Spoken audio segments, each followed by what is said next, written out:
Hello, and welcome back to the second build stream for the Special Forces Industry Sentinel. This was a kit that we started building just a few days ago, and I really enjoyed what I've built so far. I did have a couple fitment issues with the first two pieces, but overall, what I've found kind of remarkable about this kit is I usually don't mess with my kits too much between build sessions. But I've had this body just kind of sitting here on my computer desk for a while, and every once in a while I'll just pick this thing up and just kind of handle it and move stuff around and just feel the weight of the metal in it and just look at the nice finish and everything it has. And I find myself really interacting with this a lot because it's a really quite cool kit. And I think that it's going to be really interesting today to build some more of this model. So we got the body done. We got the waist done. I'd like to get the arms and legs done today. I don't think we'll be able to build the whole thing, especially since there's like the two different forms for it. But ideally, we'll be able to finish that up in the weekend. So, hello, Type Sod. Welcome to the stream. I'm gonna go grab the box for the kit real quick. Start setting stuff out. This is a model that has a lot of runners, and because it has a lot of runners, I have just barely enough room on my desk to actually hold everything. So we're going to start with the manual here. I'm going to open it up to where we start building the arms, which should be right about here. So these can go right here. Now for the rest of these runners, we're just going to go ahead and I found that I had them sorted out by color yesterday, and that seemed to work pretty well. So I'm going to go back to doing that. Here's our brighter colors. Then we have our whites over there. Here's our blues. And then finally we'll have the grays. The decals I'm going to set off to the side for now. I realized I never opened this bag of clear parts. Let's fix that real quick. There we go. I don't think I'll be needing the sabers right now. I'll leave those in the box. I'm going to need the inner frame for sure, so we're going to grab these pieces and set those over there. There's some more little saber runners. Now, I'm going to get the gray runners all organized. And we will be able to begin building. Welcome to the stream, Adam. Good to see you. A couple O's. And lastly, I'll put that one over here. I'll set that there for now. It's here, so now I can get the box out of here. And we should have just barely enough space to have like these kind of up here. These, let's put here. And then we'll put the colored runners over here. And I think I'll have probably this one over there, yeah. Okay, this is looking pretty good now. Hey MJ, welcome to the stream. Good to see you here. Let me just drop back into OBS. Okay. There we go. Hope everyone's doing good today. So we are going to be starting with the arms. I'm going to start with this arm. So we're starting with the right arm.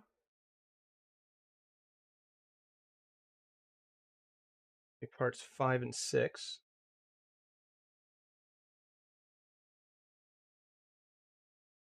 So last night I watched Godzilla -1, and let me tell you, that is in fact a very good movie. I heard a lot of people say, "Oh, this is a really good Godzilla movie," and I was expecting to see a good Godzilla movie. What I wasn't expecting was like a good movie because that's what it is. It is a really good movie that happens to have Godzilla in it, and I've never found myself caring as much as I did about the human characters in a Godzilla movie as I did in that film. I think the End Runner is a gray one. I am completely off. The End Runner is not gray. Okay. And I also need parts from the G Runner as well. Okay, that's this one. That's the lighter gray. Didn't feel like working on videos. Yeah, that happens sometimes. Sometimes you gotta just stand back, take a little bit of a rest. G23, that would be... Okay, there's a lot of weird, unnecessary duplication of parts on some of these runners, where something like the G23 pieces. Well, okay, I guess this is a bad example because you have two for each arm, but there's a few runners in here where it feels like there's a lot more parts that are duplicated across the runners than they really needed to. And obviously you're always going to have some of that if you're having like left-hand side, right-hand side style runners, but I feel like they could have maybe been a little bit more efficient than they were in that regard. A19, that's going to be this one. Really want to get a V2 Assault Buster. I don't know if you're talking about the high grade or the master grade. The master grade is a very, very popular kit. It's not the best overall, but it is a very cool looking display piece, and a lot of people really like that kit, especially in Japan. That's a really popular kit over there. 10 and 12. Okay. U2.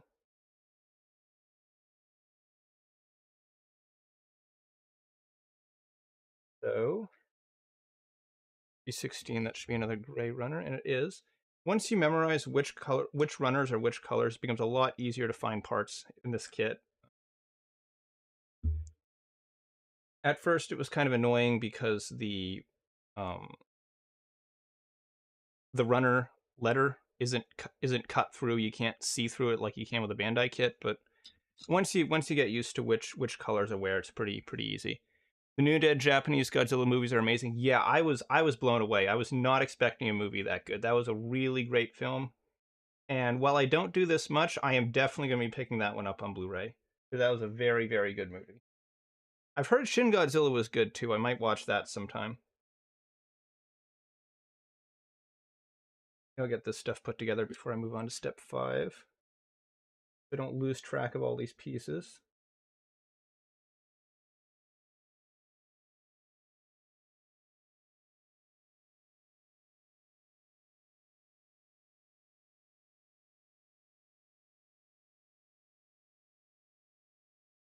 I keep getting thrown off by how few gate connections there are on these pieces. There's like one less gate connection per part than you would expect on a Bandai kit. Pieces you'd expect to have 2 connections only have 1. Pieces that would typically have 3 connections only have 2. It makes the cleanup a little bit faster, but it does mean that the parts can get knocked off the runner easier in transit. But I did notice quite a few pieces were a little bit knocked loose. I think with multiple parts, it's cheaper than to build one single mold and print it multiple times. Yeah, it is. But even then, there's a certain amount of efficiency that you can have with which parts you put on the duplicate runners and which parts you don't. And it seems like this kit is not as well optimized in that regard as a Bandai model would be.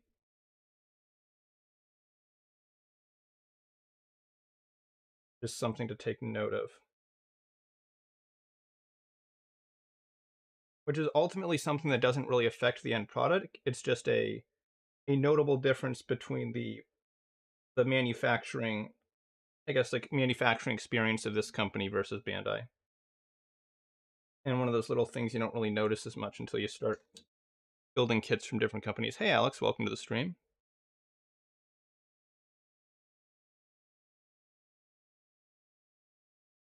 Like his... Yeah, this is a saber handle. Been looking at 30-minute mission Spider-Bot mech, wondering how well it can be modded. Oh, if it's 30-minute missions, it's going to be very moddable. Common with other Chinese kits and to extent Kotobukiya. Yeah, I think I've seen that with Kotobukiya models as well.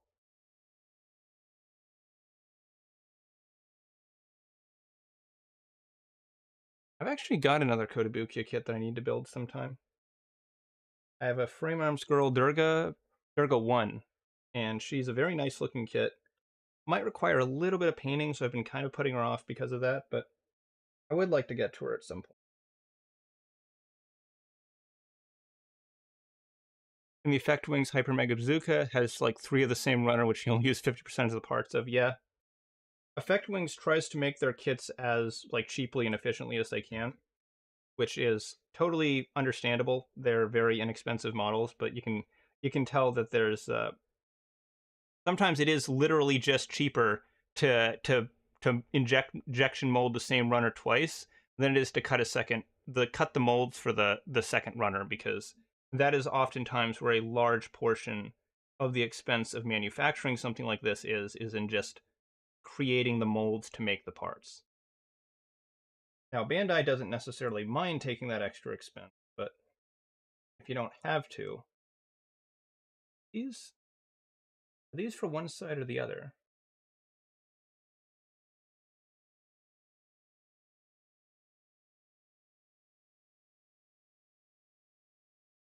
Now let's try this one. Hmm. These pegs feel like they're a little too big. Let me see if I can. Will there ever be a model kit of Zilla from '98? I highly doubt they're going to do the Roland Emmerich Zilla. With that said, though, this movie, the Godzilla -1, this really makes me want to. I'm not an aircraft model guy at all. I'm really not. But that movie kind of makes me want to build a model of that plane that he flew, the one with the inverted body, where they had the engine at the back. I think it was called a Shinden. It had an engine at the back, and then it had the tail fins at the front. And I don't know if there's any if Tamiya or Hasegawa or any of those companies has made a good model of that airplane, but with the popularity of that movie, now would be the time to do it. Hopefully someone comes out with one. A5 is the one with the pegs. You know that's A back.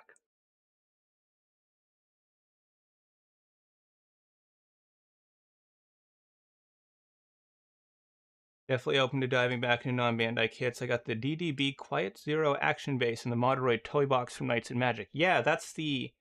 Is the toy box that one that's just like a giant chariot? I think I remember seeing pictures of that. Looked pretty crazy.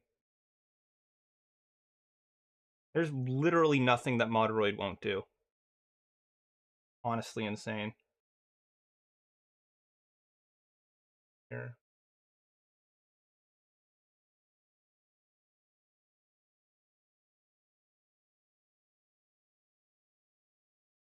Uh, one thing I like about the pre-built frame on this is it makes the build go together very quickly.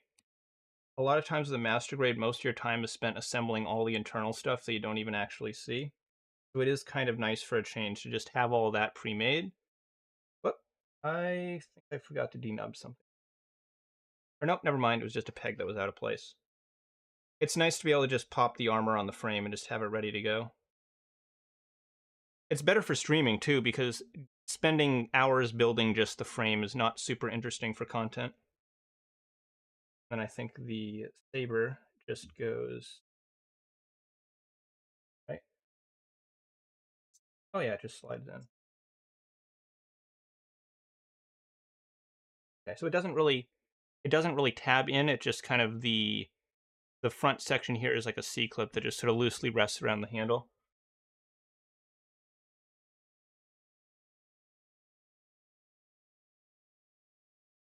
What's your experience with them? I've had a handful of accessories, but have not built them yet. Not sure which kits you're talking about.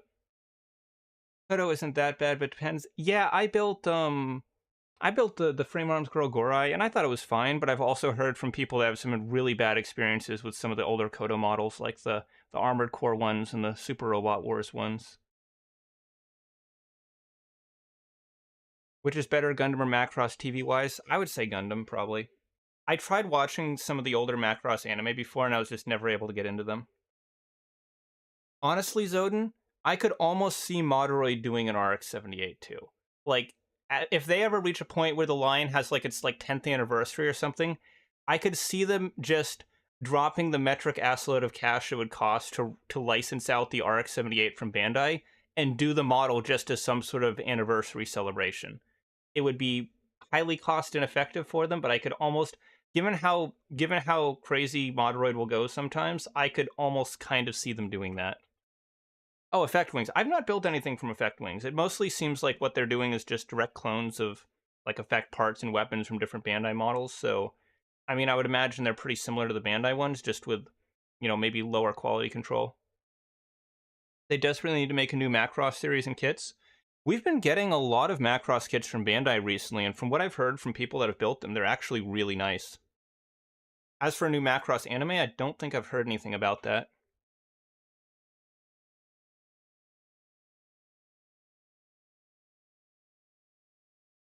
They'd sooner do the bootleg Gundam Monster of the Week from Go Shogun before Bandai gave out the Gundam license. I mean, honestly, they'd probably do that one too. Toy Box is the other blue guy, the Ikaruga's predecessor. Oh, the Chariot is the Zendolbill with option set. Okay, that's different then, yeah. Hasn't Hasegawa made the plane? They probably have. I'll have to look that up later. Although, given that Bandai has, I think Bandai has the Godzilla license, so I wouldn't be surprised if they make like a Shinden and Godzilla 2-pack for the movie or something.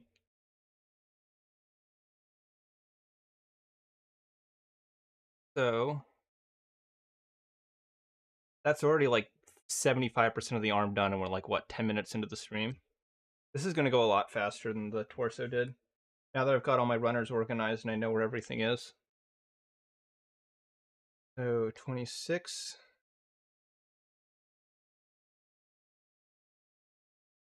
Else.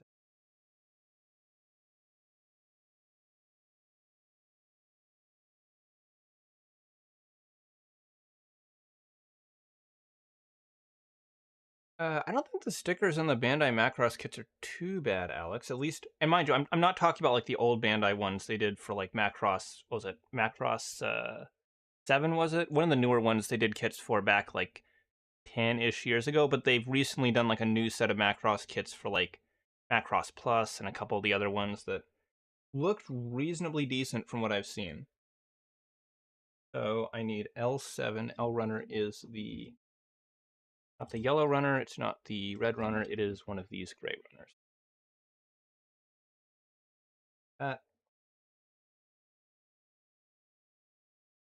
Yes, more Sentinel building, AAA. They haven't even cast a singer yet, as far as we know, nor started contest. Oh, for a new Macross anime? I didn't even know we were getting one. That's kind of neat. The last one we got was like, what, 2016, I want to say? 2015, if even that? Figurized Time and Oski. Never gonna happen. Now, SkyTube, uh, what's the SkyTube figure line called? The one where they do like the Sophia and the how do I not remember her name? I literally have her in my backlog. The Egyptian one, Isis. There we go. Undead dress Isis. I could see them maybe doing a Time and Oski collab, but the thing with that is that from what I seem to have gathered in researching the different merch that exists for that show is that the Taimanin license is probably a very expensive one for what it is, and it seems like Lilith only gives it out to very specific companies because there's not a lot of Taimanin merch out there, and what is there is generally pretty limited and pretty expensive. So I don't know if SkyTube or their parent company is one of the companies that Lilith is on good terms with in that regard. Yeah, I bet you weren't expecting that serious of an answer to that question, huh? Have I thought about building both arms at once? I mean, I'm going to. It's only like 5 parts on each arm, so I'm just building this one here, and then I'm going to go back and build the other. It's literally 1, 2, 3, 4, 5, 6, 7, 8. It's only 9 pieces on each arm, so it's really not that much faster to build them both at the same time.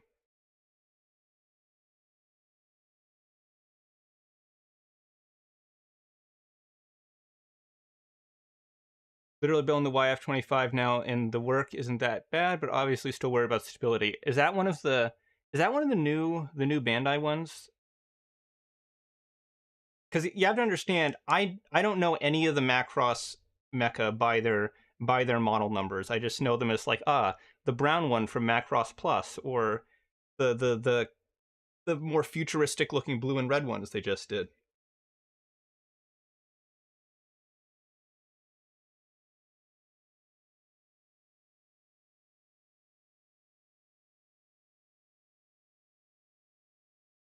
They have a perfect transform.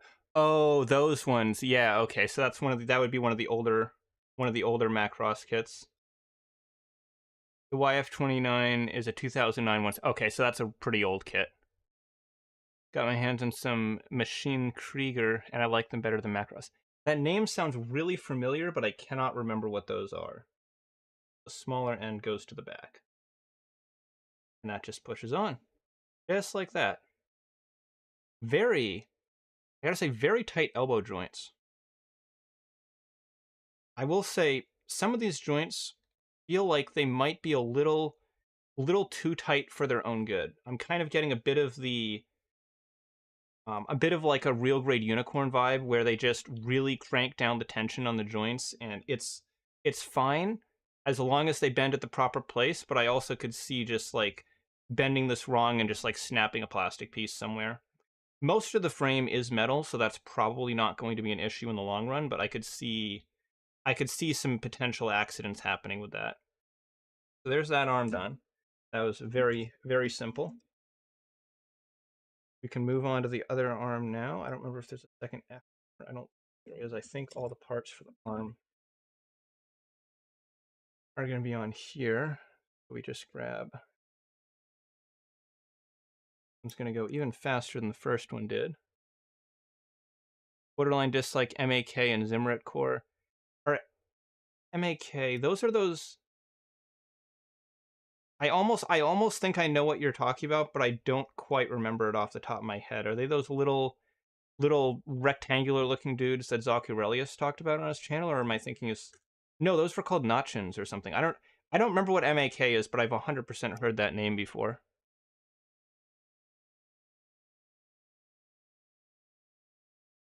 Oh, MAK is the sci-fi model line in brown boxes you might have seen in stores as stock niche kits. I think I've heard of that.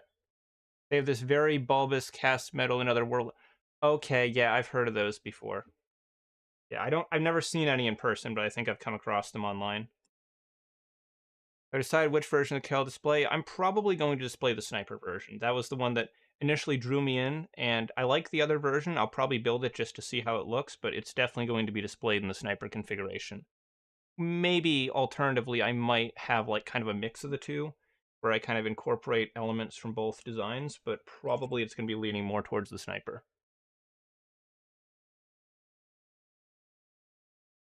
I feel like it was a foolish decision to make the victory of Urka should have been a 2.0 MG.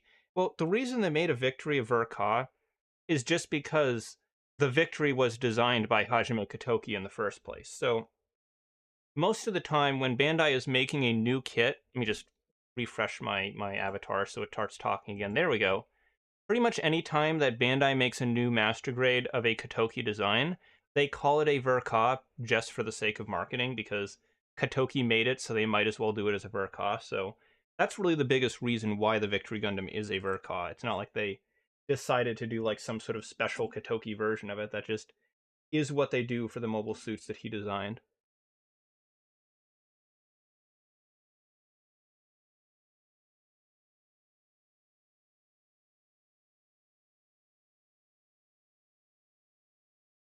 I could see comparing it to the Wild Falcon. I've seen this compared to quite a few different SRW mecha. In fact, I find it really interesting to look at the comments on my unboxing and on my community post and on the original news announcement for this kit, just to see how many different things people compare this to, because there's so many times where I see people going, "Oh, this is just an obvious ripoff of the GM Sniper 2," and then I see someone else go, "Oh, this is an obvious ripoff of the." I saw Mudrock Gundam a surprising amount of times, which I really wasn't expecting to see. And there's like then someone else say, "Oh, it's totally based off the R1," and then the more of those comments I see, the more I'm like, hmm, it's almost like this is a completely original design that draws some inspiration from other elements of other mecha, but isn't actually directly based off of any of them, because all of you seem to have completely different ideas as to what this is based off of, which is what generally happens when you have an original design. SBS though, because the X never Verka. Yeah, it's kind of weird they didn't. I think the only reason that they didn't call the 1.5 EX the 1.5 XS, I think the only reason they didn't call that a Verka is just because it wouldn't really have been a Verka, because the whole point of Verka is that the kit has like Kotoki's influence through the whole design process, and because 90% of that kit was made, 20 years ago, I guess it wouldn't have made sense to call that one a Verka. But if they were making an entirely new XS from scratch, they absolutely would have done it as a Verka. And if you're talking about why the original, XS wasn't called a Verka. I think that's just because, well, I'm pretty sure Verka didn't even exist back then. Like the first Verka was the RX-78, and I think that came out a couple years after the S Gundam. So the whole concept of the Verka branding probably just didn't exist back then. But yeah, that is Kotoki's debut design. In terms of technology, well, Verka doesn't really have anything to do with the technology used. It's just branding. It just means that the kit is designed by Kotoki and he was involved throughout the entire design process. It doesn't really have anything to do with the technology they use. Um, with that said, yeah, if they did a real grade or a new master grade of the Victory, it probably would end up significantly better than the one that we have right now. Honestly, I'd like to see them do another crack at the real grade Zeta Gundam.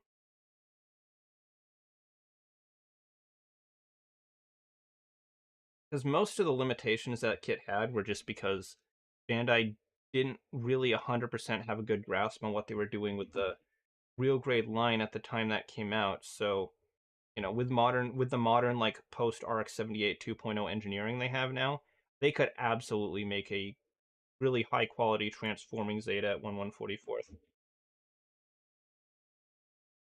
First two Verkas were just Kotoki art taste designs, being the Jim Kai Ver RX-78, the wing Ver colorful. Yeah, was the I guess the ball Verka was later, wasn't it?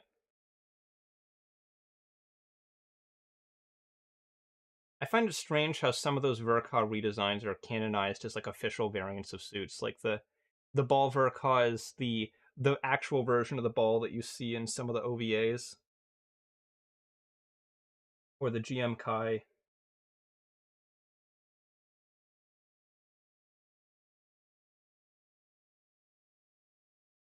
I guess the Wing Gundams were kind of a different case because with the Wing Gundams they basically just made them look completely different, but then the movie just kind of expects you to pretend like they're the exact same Gundams. It was certainly a choice that they made. Love to see. Oh, dude, MJ, yeah, real grade double Zeta would be awesome. I would love to see a real grade double Zeta. Real grade double Zeta would be cool. I kind of would like to see a real grade Hyakushiki that has the sort of more matte coated gold coating like the Master Grade 2.0 has. Although, given that the real grade Akatsuki is out now, or at least has been revealed now, and it's got bright chrome gold, I'm not sure how likely it would be that they would go that route. I would definitely prefer to see that flat gold because I think it looks a lot nicer than the bright shiny chrome. But if they're doing the chrome for the Akatsuki, it's not. It's kind of a toss up as to how they would handle a Hyakushiki.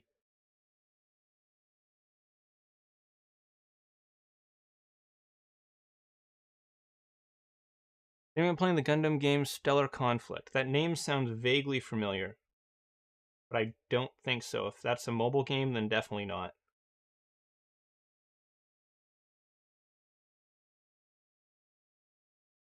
RG RX-78 Team Bright custom. That's the one from that build series, right? The live action one where they did the color variants of the Gundam and the Zaku. That's a interesting kind of obscure kit to build. Gotta get some light gray parts. The Akatsuki, yes, the Akatsuki does canonically have that gold. I know, but the matte gold just looks cooler. When you see something like the Hyakushiki and the Akatsuki, and it's just chrome gold, it looks kind of. Can I? Did I miss? I remember how I was saying that the beam saber handle just kind of was clipped in there and wasn't really held in that well. It's because I forgot the piece that actually holds the saber in, so I'm gonna have to go back in and add that to the other arm. Okay, well, hopefully it won't be too hard to disassemble.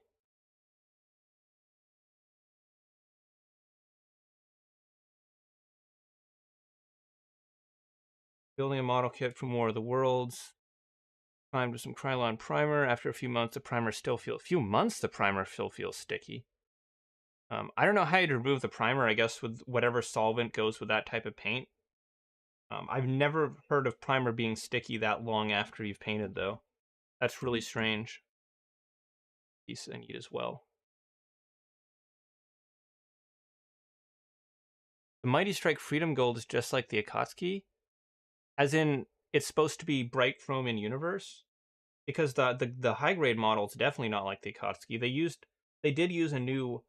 like a new type of chrome for it, but it's definitely not plated. They used like a injection molded gold that looks just way better than any of the golds they've used before. That's a kit that I want to get my hands on. I don't have one like ordered from Japan or anything, but I do want to at some point pick up that Mighty Strike Freedom because that looks like a really nice kit. Even if I don't 100% love the colors, I think it could have used a bit more color on it, but the design itself I think is really cool.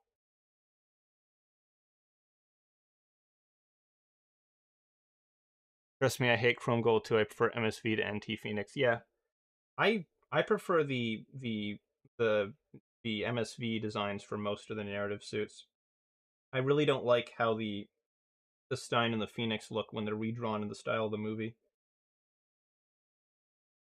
I don't know who they got to do the movie line art, but the proportions and just kind of overall styling them is like really weird and cartoony, especially when you compare it to the really like technical looking Katoki line art that he did for MSV.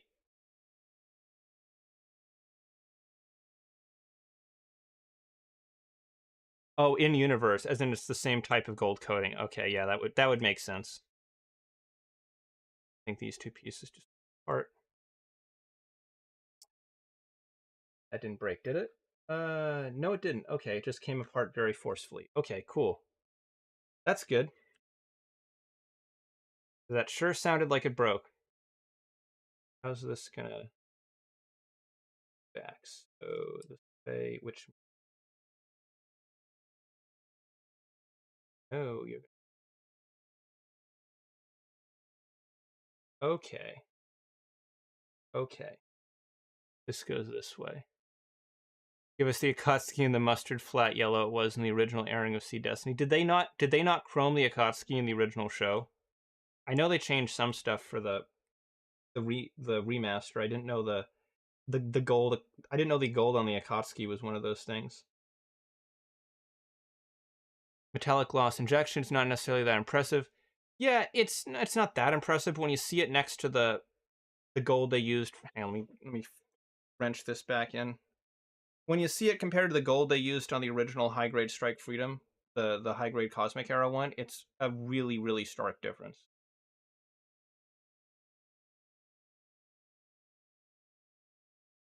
Okay, there we go. So now when I stick the saber in, it actually will have a place that it can lock in, and it's not just first.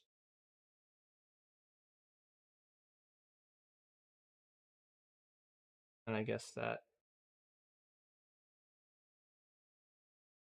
remove. The way the saber's attached to the arm's a little odd. And my WoW ship is our plastic golds. They didn't have access to anything better. After 10 years waiting on electronics. Destiny TV is rough. It had the impulse to bring into the strike. Honestly, I wouldn't expect anything more from Seed. One of the things I'm really looking forward to with watching Seed Freedom, which no, I still haven't seen yet. I'm probably going to watch it in the next couple days, but I'm really excited to see some of those Seed mobile suits with not completely bad animation. Like seeing some of those suits like the Freedom and the Justice with modern day animation is going to be really cool. Is a high grade Hyzak worth it? Kind of, not really. If you just want a Hyzak, it's okay. You can seam weld it. You can make it look decent, but it's still not going to be a great model. Still need that here. The wrist cuff. A part.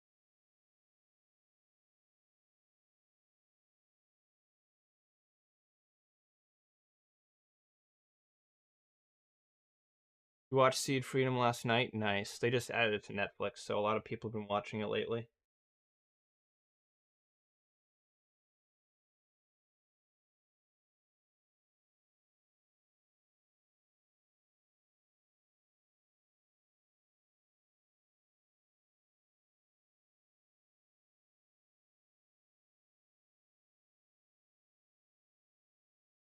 Don't get excited for Seed Freedom. Well, Astray, I've seen the plot synopsis for pretty much the entire movie already since when it came out in Japan, so I'm well aware of how insane the movie is, and I'm looking forward to it. It's going to be like Awakening the Trailblazer for me, where I don't. It's probably going to be stupid. I'm probably going to like hate it if I look at it objectively, but I'm ready for just insane stupid fun. And from what I've heard, that movie has a lot of insane stupid fun in it. I think it helps that I kind of don't really like the Cosmic Era that much, so no matter how bad the movie ends up being, it's not like it's going to retroactively ruin anything else for me. Like, oh no, they ruined Gundam Seed. What a disaster! How tragic. Like whatever. I don't care. They could do literally anything in the Seed universe at this point, and as long as it's entertaining, I'll watch it.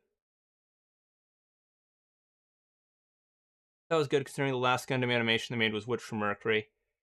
Yeah, it looked at the very least it looks really nice. Although I gotta say, I skimmed through it a little bit just to see how it looked, and I really hate the decision that they made to give every single female character those really clearly defined lips.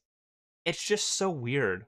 That's not how anime characters look, and it's not how any of these characters have looked. Is that a nub? That looks like a peg. Also, I don't think that's even part of the arm. I think I might have clipped off pieces I don't even need, so I'm just going to set those over there. These halves, I got this piece, I got these pieces, and two those parts. Okay, I think I've got everything. I think I've got everything for the arms now. For the other arm, rather. So, abs, back. They look less bad in the movie and notice them less. We'll see. Clean this up a bit more. They finally reached a point where 3D animating mobile suits looks really good. Yeah, they've gotten a lot better in the last few years at making 3D and 2D blend better.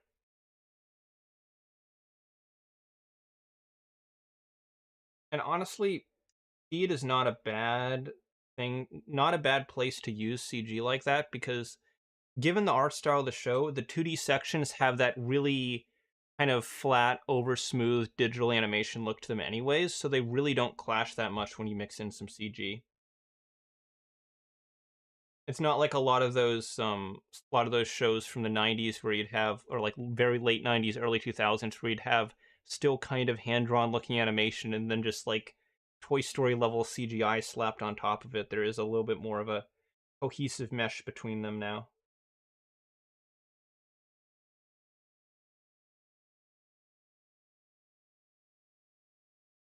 I think Expelled from Paradise was the first movie that I saw where I was really impressed by the use of 3D in it, because the whole thing is 3D as far as I remember, and they pretty much made it look 2D except for things like hair. The hair on the characters when they move around still kind of had that like 3D look to it, but for the most part, a lot of scenes in that movie looked pretty 2D. Wait, is this facing back? Like that. Anything I'm looking forward to getting my hands on Black Knight Squad Calrea. Is that the white one with all the funnels in the back? Because I am definitely going to be picking one of those up. That is an awesome looking kit. Or nubs. Every single time, there's always that one extra nub on every single piece that you don't see until you start to put the parts together. There we go.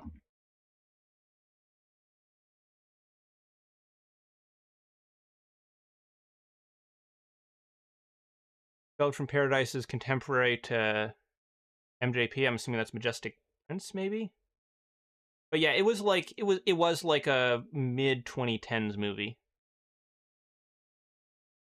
Personal beef with the Cosmic Era's coordinators are actually just trash. Like in Seed and Destiny, all the randos be like super smug about being coordinators, yet they all suck. Yeah, that's I mostly just took issue with the general way that the show once you realize as you're watching the show that anyone that is not on Kira's side is always either going to be evil or stupid, it kind of completely undermines the show, where you're just like, oh, this character is starting to be really dumb. I guess they're about to not be on the same side as the main team. Oh, this one person in the Federation isn't a completely evil asshole. Well, I guess they're going to join Kira's side then.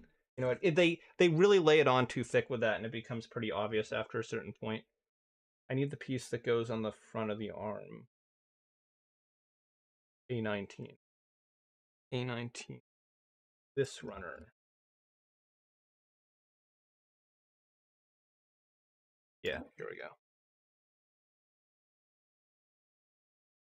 Oh, hey, Matt. Welcome to the stream. Well, from Paradise and other CG anime from that time were very underappreciated because of weird weebs being weirdly anal about CG. Yeah, it was. There was still a big stigma around it because a lot of CG really, to be fair, a lot of CG prior to that era did not look very good. Now we get really good CG though. You get stuff like first season of Chainsaw Man where they had very heavy use of CG for the chainsaw head on him, and there were just as many shots where it looked 2D as there were where it looked 3D. Like they did a very good job of not making it immediately obvious when they were switching to 3D animation for it.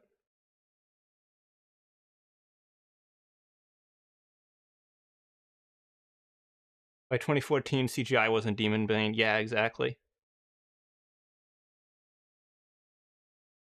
Kira doesn't want to kill, yet literally has the most destructive weapons at his disposal. Yeah, I've heard about the forehead cannon on the Mighty Strike Freedom. That is just the most, like, stupid, just, like, 14-year-old's first OC, I have literal mind death-destroying evaporation laser cannon that can hit everything around me and instantly kill entire armies level BS.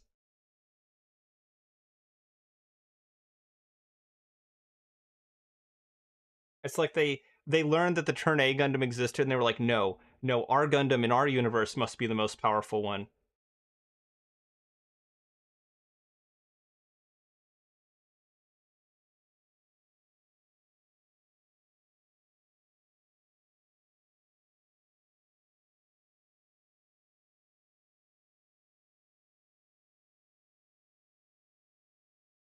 I think there should be a new dub of Gundam and Zeta, Stephanie Wonderly or Steve Blum. Yeah. The dubs for some of those older Gundam anime aren't great. Fortunately, I watch pretty much the entirety of the anime that I consume subbed, so I've never really been bothered by bad dubs because I just don't watch them in the first place. Small tab goes facing back. Apparently there is this like really rare dub for Double Zeta Gundam, and I don't even know if it's a full dub of the show because only a few episodes have been found. It's kind of like a pseudo lost media thing. But there is some sort of like Hong Kong or Singapore made dub for Double Zeta Gundam, and it's of questionable quality from the few clips I've seen, but that's usually kind of the case when it comes to the non-American English dubs. Whenever you see those like Hong Kong or Singapore dubs, a lot of times they're a bit jank.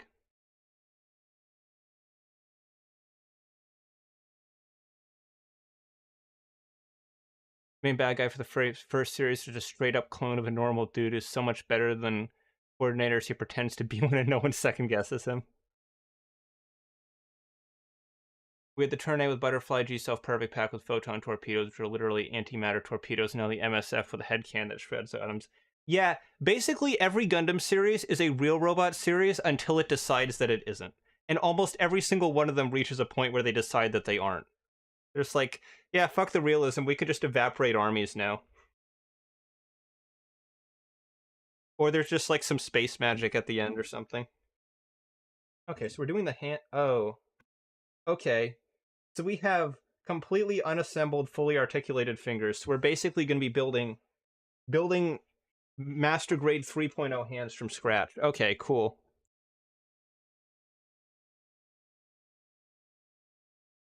It is, yes, it's something we only have clips. Yeah, I think I saw a couple of the clips online. Judo says, "Here I come, Marshmallow Man," and that's funny. Yeah, I mean, it kind of... I feel like you almost can't have too bad of a dub for Double Zeta Gundam because it's one of those shows where the more scuffed the dub is, the more it kind of increases the quality. And like, it's not to say that I hate Double Zeta Gundam. I actually do enjoy it quite a lot. It's just you have to enjoy it for what it is and not expect like a really serious sequel to Zeta Gundam. I need the H runners because that's going to have all the many tiny little pieces of finger that we're about to spend the next 45 minutes assembling. Oh boy. What an exciting build today. To be fair, a black hole cannon is more realistic than a lot of things. It's just a level of technology at the edge of comprehension. Yeah. My favorite part of Gundam Insert Any Title is when the Gundam blocked the Death Star laser. Yeah, I love Gundam Unicorn. What a great movie that doesn't completely go off the rails at the end. Which finger pieces were even used?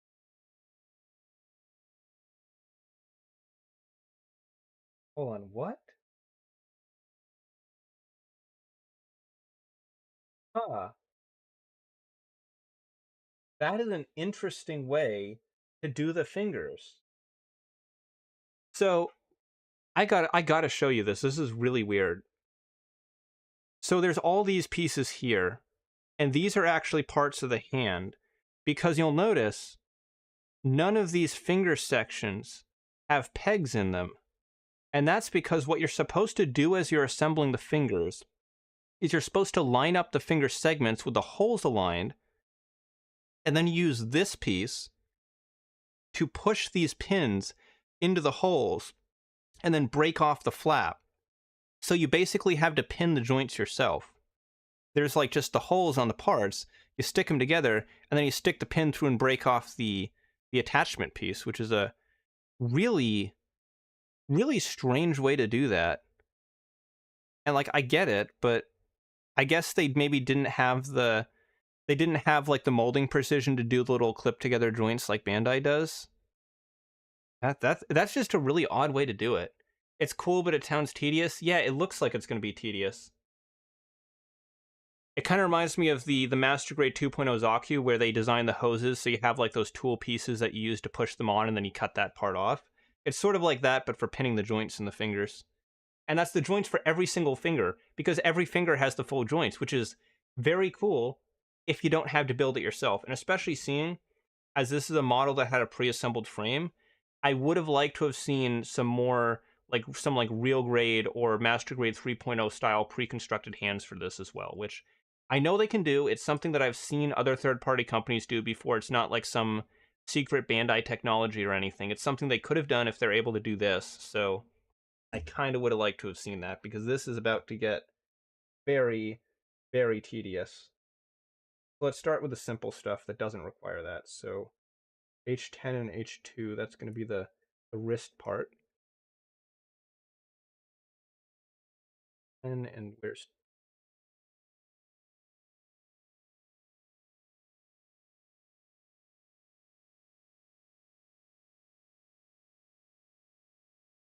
Wait, what? Coordinators are so bad they imply new types are a thing in C just to justify why certain characters are better than everyone. Most of my knowledge of the Seed universe, as far as like the lore and stuff, comes from the Astray manga, and I gotta say, if you want to experience the Cosmic Era and like have like a really good time while doing it, just read Astray. Astray is great. Like, that is a really fun manga. You get all the cool world building of the Cosmic Era without having to deal with the characters from the show. And if you do like the show, it kind of ties into it in some ways that sort of retroactively fix certain things about the anime, so it's kind of a win-win for everyone. Why do designs in Double Zeta look like street punks? Because it was the 80s, and that's how they thought everyone dresses in the future.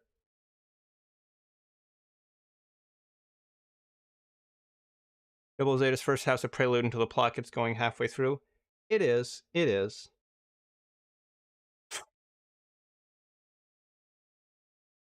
Yes, Unicorn possesses the technology to control time itself, and perhaps it shouldn't have. Perhaps that's not something that you introduce in a Universal Century OVA that has several TV shows and movies that exist after it. Maybe don't just casually say, hey, by the way, there's this mobile suit the Federation has locked up somewhere that can literally control time. That might mess with things in the future.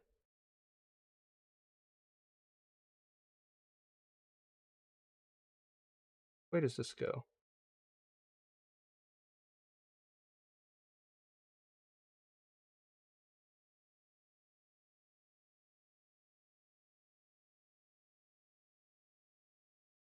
Could I technically make a really long finger?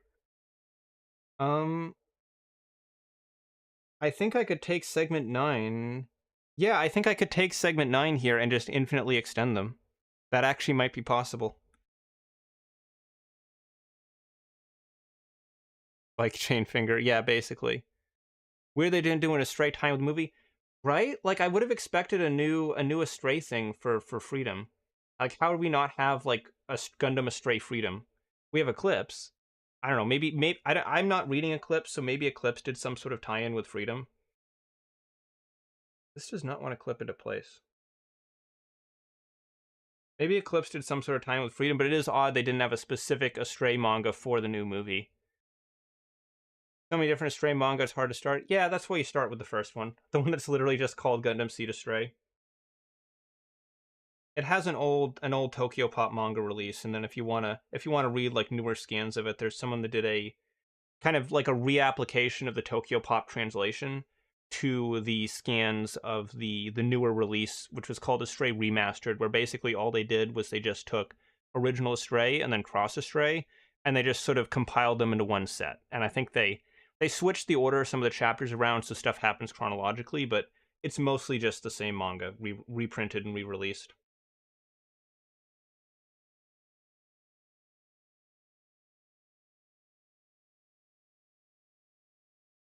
The unicorn controls time to delete Crossbone and replace it with something made by someone who can actually draw, write, and design.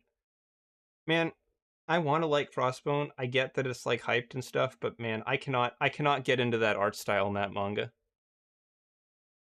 There are multiple Astray series, not apparent which one follows which. Well, as far as I understand, it's Astray, then Cross Astray, and then a bunch of other stuff. And really, when it comes to manga or anime and figuring out a reading order, you literally can never go wrong with just looking up release dates and reading things in the order they were released.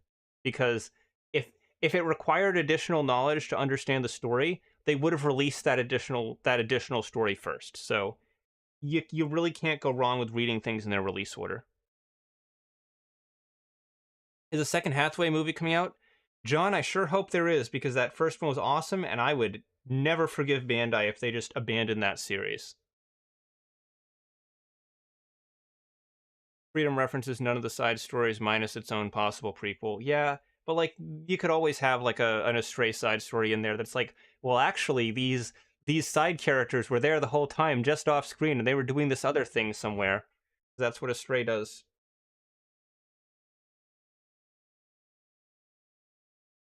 Is it better F91 or Victory? I'm not a huge fan of either. I don't really like the late UC reboots. I feel like they end up feeling kind of ultimately inconsequential to the UC as a whole because they're so divorced from everything else, but I do prefer F91 quite a bit to Victory.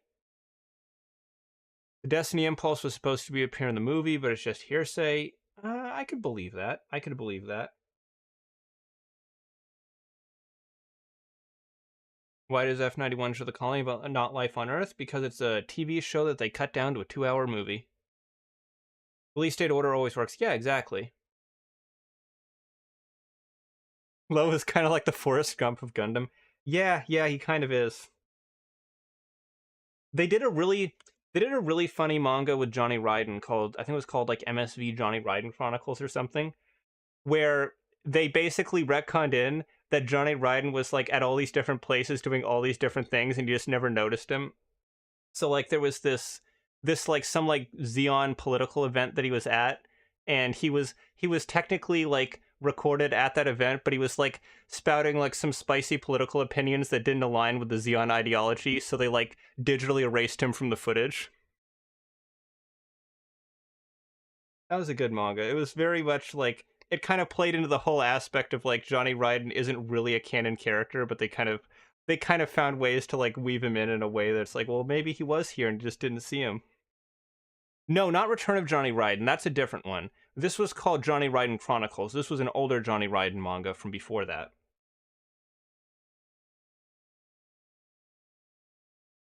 F91 always feels like a cross prelude to Crossbone. I mean, at this point, that's kind of what it's become.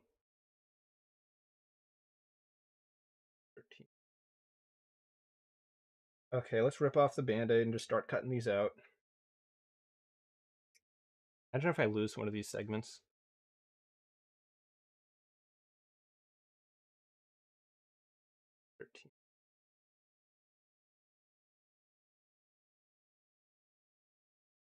There are multiple people that hold Johnny's identity. Yeah, that's how they try to tie it together nowadays.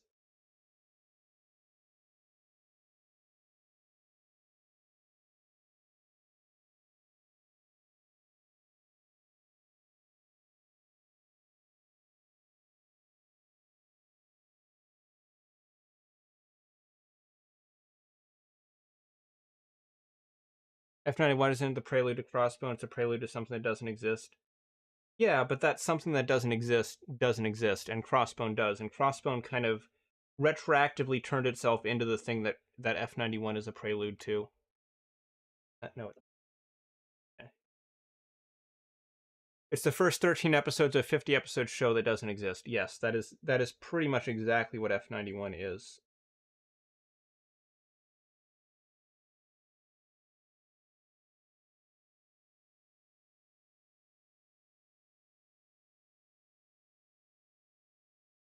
Like how we got season 1 of Nadesico, then we got a movie that's the transition between seasons 2 and 3. What season? Wait, is that what they did with Nadesico? Because I'm not super familiar with that show, but I know there's a movie that takes place after the show. I didn't know that it was supposed to be like a prelude to seasons that we never got. That's kind of sad.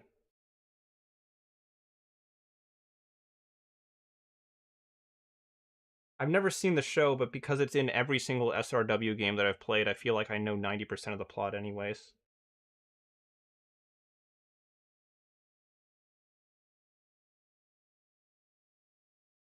Not really, but basically is the game effectively is season 2. Okay, so they kind of found a way to work the story that we're going to follow it up with into the game.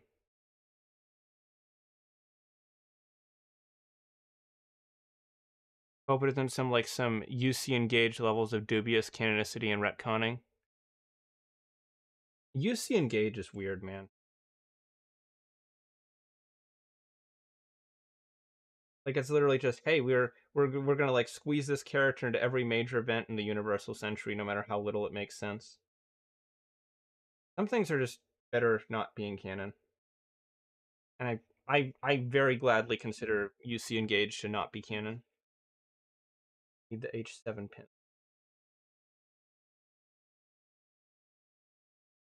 Oh.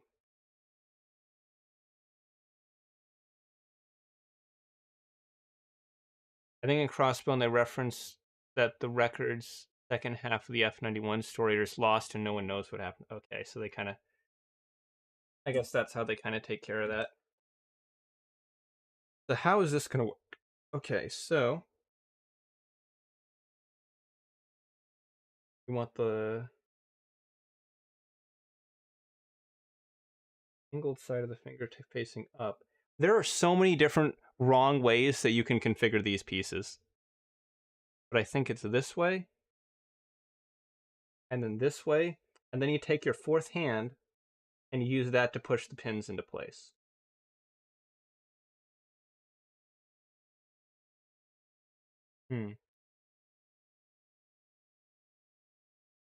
Those don't quite look like they fit. There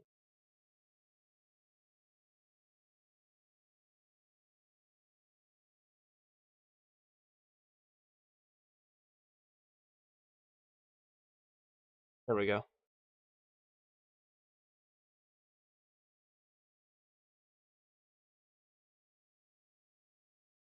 Very carefully reassemble these so I make sure everything is aligned properly.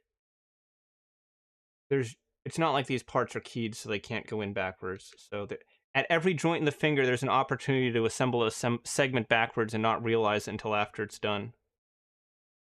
And I have no idea how you'd go back and fix it afterwards once you realize that you did something wrong.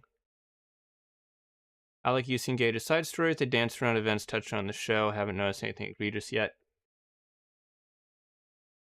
The one thing I remember seeing from UC Engage that was kind of funny was the cutscenes where they tried to like insert the Rick DJ, I think it was, or the Shars DJ or something into into footage from Char's counterattack, but it was really, really obvious, the modern footage compared to the footage from the actual movie. Not want to go in. Whoop, nope, now it's just bending the connector over, yeah. Yeah, this is a terrible way to assemble fingers. Oh, there's one.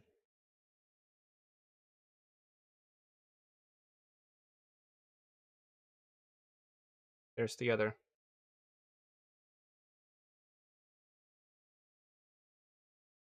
Yeah, this is a really bad way to do fingers, and I'm gonna definitely knock marks off the kit for this because this process is awful, and I have to do it 9 more times. This is not how you assemble fingers for a model kit.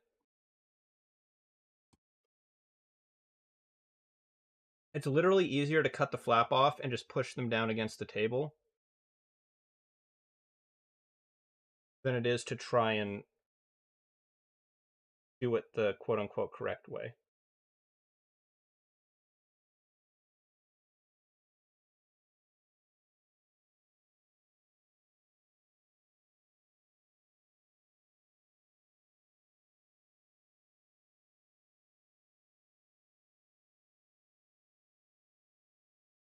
There. After all that, we have one finger. Come on, focus, focus. All that for one finger? That's got really stiff and not great joints. Cool. All right, let's do that 9 more times.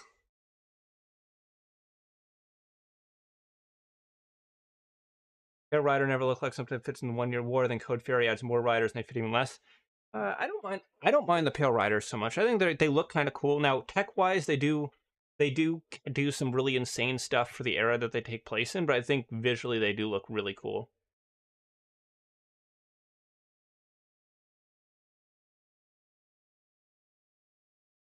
Oh, Third MS Team is basically tavern stories that turn out to be real, as far as I remember from the manual. Yeah, I think there's like a partial translation from the there's a partial translation of the manga that I'm aware of. I do the fingers a bunch of times, and then I do the thumbs. Okay. Well, it's only an hour into the stream. We got plenty of time to do this. Man, remember when we were blasting through the arms in 10 minutes apiece before we started spending all this time fiddling around with fingers? I remember. Those were good times. I wish we could go back to then. Take some hands off the Zeta and use those instead.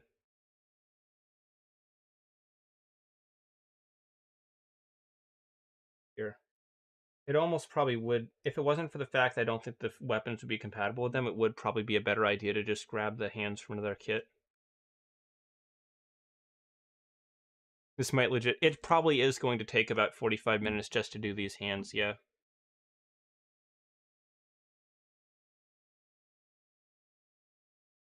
I have all these tiny little pieces.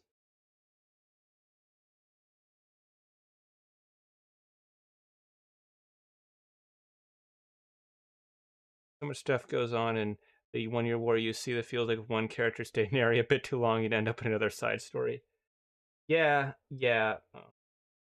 It's insane how many things happened during the 1 Year War. And then how little happens for the entire rest of the Universal Century relative to that. Like, everything important happened in that 1 year. This might legit take 45 minutes. It probably is going to take 45 minutes, yeah.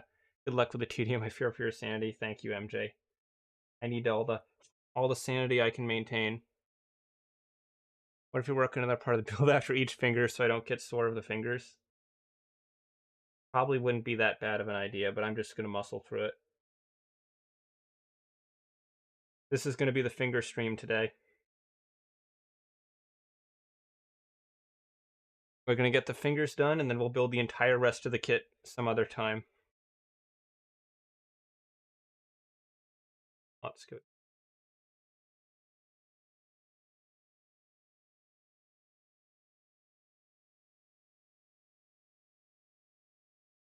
It doesn't help that the slot on the bottom finger segment is a little too narrow for the piece, so it kind of squeezes itself in there and spreads apart slightly.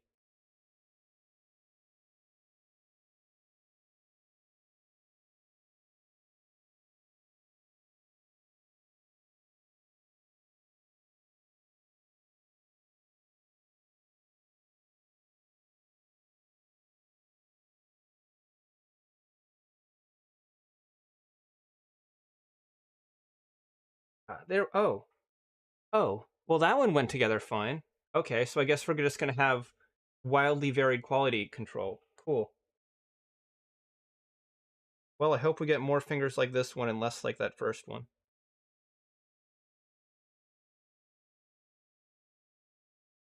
If I can trim the nubs.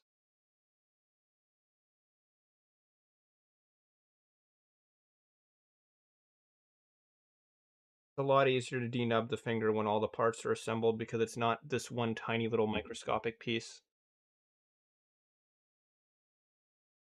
The bottom joint's still really tight compared to the top one, but that came out a lot quicker than the other one did. Okay, we are halfway to one hand. Time for finger number 3.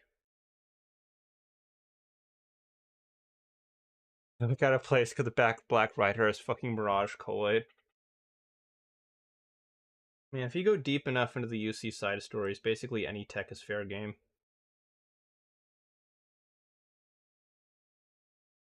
There's probably, if in like 20 years time with all the UC side stories we get, we'll probably have some mobile suit that's basically the equivalent of the Double O Quanta zooming around somewhere in space during the 1 Year War. Just off to the side in some remote area where no one saw it before. All 13s, yes they are.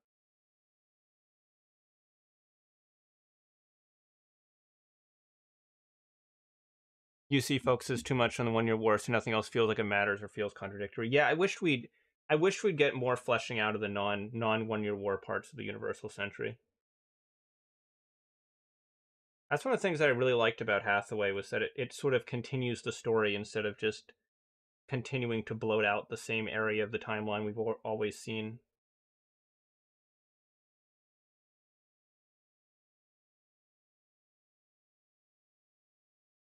At this rate, though, we'll probably have full English translations for all the books before we have releases for the second and third movie. One more?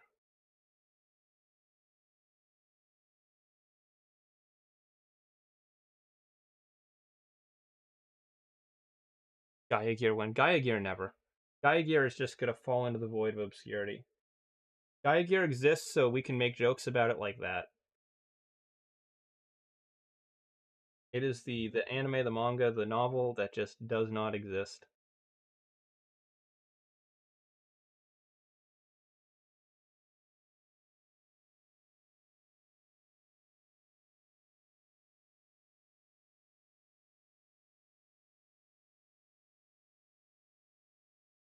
That out of here.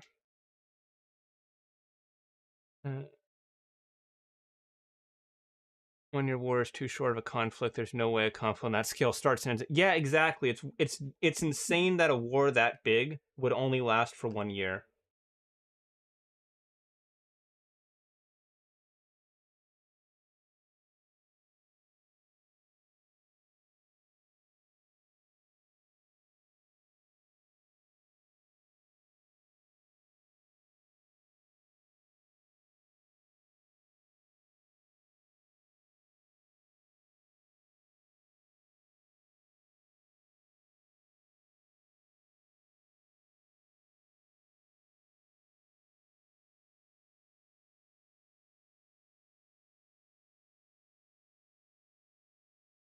Go.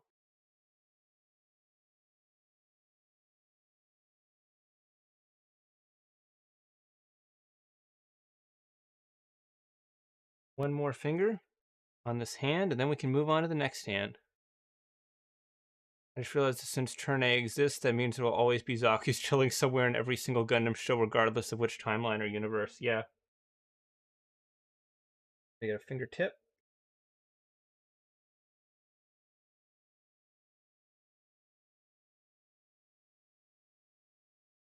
Pins. Middle segment.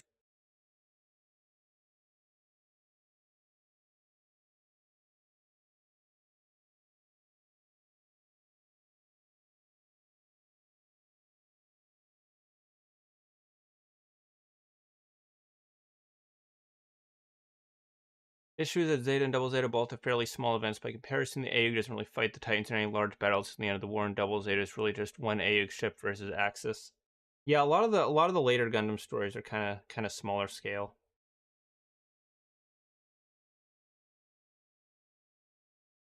I reckon is every UC day equal to 480 days, but somehow everyone ages 4 times as fast. Yeah, the Earth rotates around the sun slower in the future. Fearing the worst, the Bandai might have quietly canceled Pathway 2 and 3. Man, I hope not. I really hope not. That was a great movie, and I want to see that trilogy come out to completion.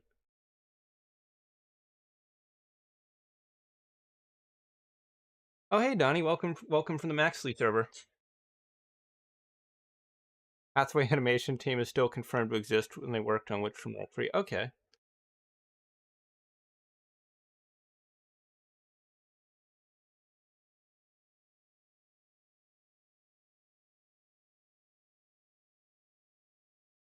So for those of you joining from the Maxley server, I am working on my 4th microscopically tiny Gundam finger out of 10.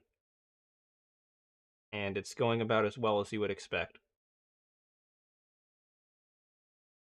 This model makes you individually assemble each and every segment of the finger and then manually insert the pins that hold them together, because Special Forces Industries hasn't figured out how to make clip joints yet.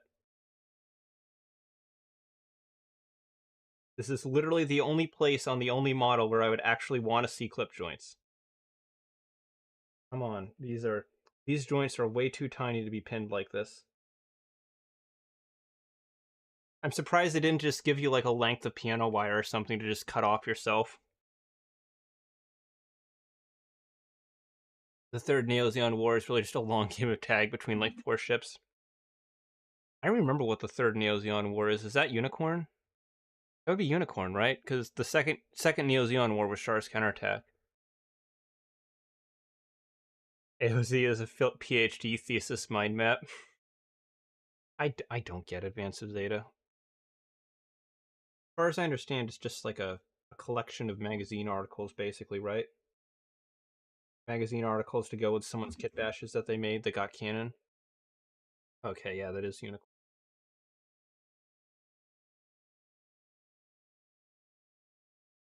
Gotta be very careful that I don't assemble one of these finger pieces backwards, because they're almost shaped exactly symmetrically, but not quite symmetrically. And if one of them is backwards and you pin it together, you're never getting that pin back out, and you're definitely not getting that pin back in once you flip it around. There's a reason Frontier and Delta MCs are PMCs, and the 7 fleet is exiled from the Spacey. Oh, I see the start of your statement now. It's hard to write actual wars with scope if you don't want your MCs to be part of the Federation. UCC and Macross don't treat the Fed like a place that's moral good. Yeah, okay. I see the full thing now. They could build an entire inner frame with diecast before it's shipping out the product, but couldn't make hands inside it? Exactly, AAA. That's what I said. But apparently, just making some pre-molded hands when they had the entire rest of the frame done, that was just too much for them to do. They just couldn't do it. So I gotta manually pin together all these fingers.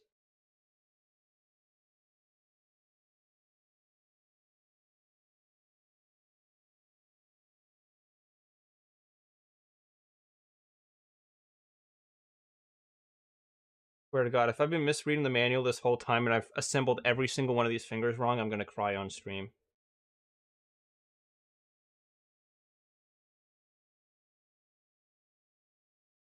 Kind of throwing it out there, but I'm going to Thailand for vacation, visiting the Gundam base there as well. Cool. I don't remember if there's anything special about Gundam base Thailand. I know the South Korean one has some special stuff going on there. So that was like the original Gundam base or something, and I know the Shanghai one has the freedom statue, or had the freedom statue. I guess they're not. Wait, Are they taking down the Freedom statue? I don't actually remember. I think they are. Or they're renovating it or something. I know there was something going on with the Freedom statue. Okay, so now we got to build a slightly different thumb. That's going to be 1, 3, and 4. 1. They almost cut that ball joint off. 3.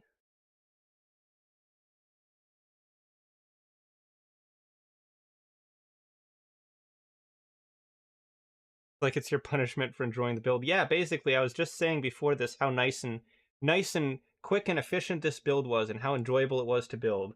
And then we got to the 5 fingers of hell. H4. Uh-huh.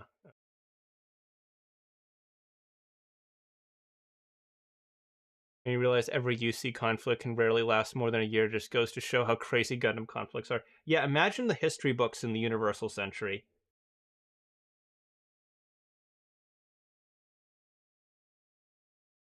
Am I going to stream Gundam Breaker 4 when it comes out? Absolutely, I am.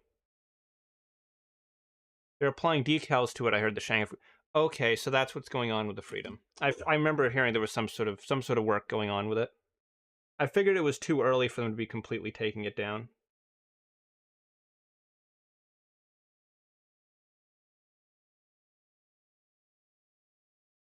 I really want to see if I can get my hands on the full mechanics and real grade kits. I really enjoy that specific design for the Freedom Gundam. I can't remember if I've talked about this on stream before, but one of my hotter Gunpla takes is that I really don't like the Master Grade Freedom 2.0.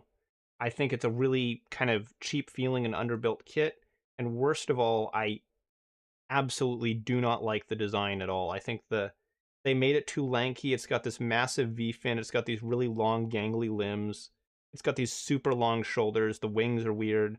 I do not like what they did with that design. They basically turned the Freedom Gundam into a Revoltech Amazing Yamaguchi figure, and I do not want that as my standard default Freedom Gundam. So I much prefer the full mechanics Freedom because even though it's a simpler kit, even though it needs a little bit of paint work, the base proportions of it are very good, and you also get modern articulation and detail with a more traditional style proportions.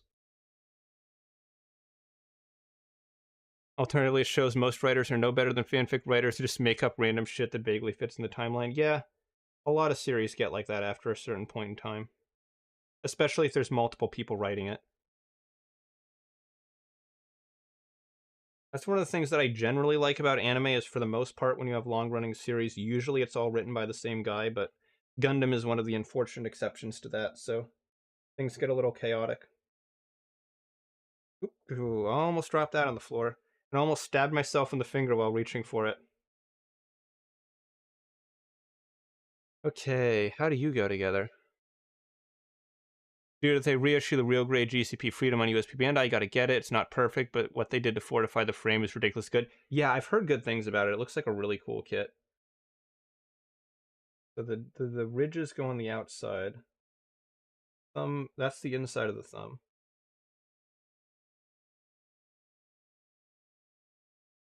And then the base goes like this. At least with the thumb, it's a little more obvious where the inside and outside edges of the fingers are. So does this use the same pins? No, it uses different pins. Oh, hope I don't get those confused. Okay.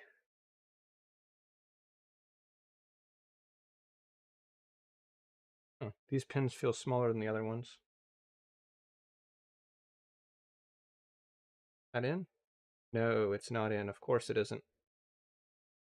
That would just be too simple. Too simple, too easy.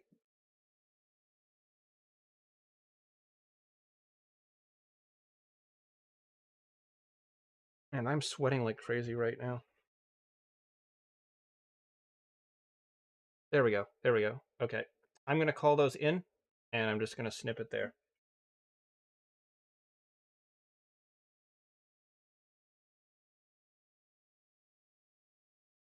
Speaking of which, I'm not sure if I want to get the high grade cathedral. The Cathedral Gundam's a pretty cool kit from what I've seen. It's got unplated gold, so it kind of looks a little but the base body design is really cool. I like a lot of the mobile suits that are based off of that sort of Build Burning Gundam body, but the Cathedral I think is a really exceptionally cool one. That goes there. Fingers are all the same. This is the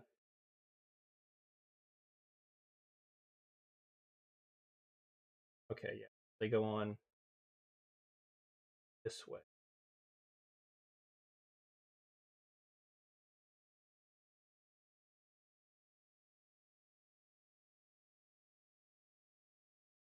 Ball joints are like springing out of the sockets. Oh, that's see, they're pressurized, and when you touch the fingers, they spring back out.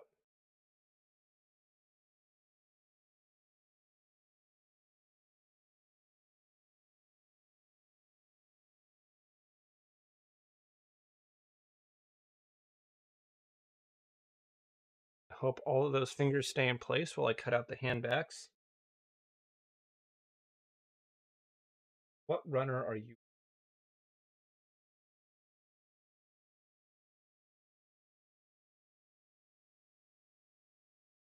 Probably a blue runner. Not a blue runner. Okay, cool. I don't know what the H runner is. That's the F runner. That piece is hanging on for dear life. H runner, H, N, B, O. Nope, no H over there. Not the yellow runner. Oh, it's the one runner that all the other hand parts are on. Right. Either H5 or H6. Which one? Who knows? Let's just pick one and find out. It's another based off the Denial Gundam. The M91 sticker helmet's so cool. Yeah, that's a cool design. That and the Tall Strike Glitter were really surprising kits. I was not expecting to see either of them. Mostly because I didn't know either of them even existed until they got models. Also kind of funny we never got the F91 Imagine. We got the Kirara Gerbera Tetra, and we got some of the other just straight recolor kits from Build Fighters, but we didn't get an F91 Imagine.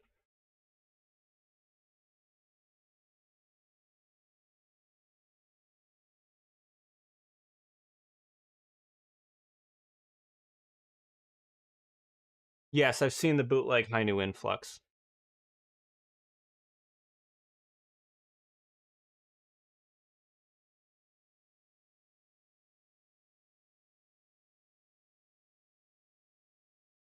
Okay, there we go.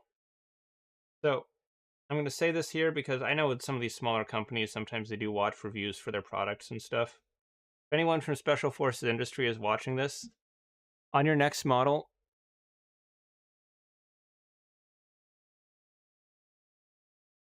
come on, focus. On your next model, please just make this part of the frame. It should not take 20 minutes to build a single hand. Come on.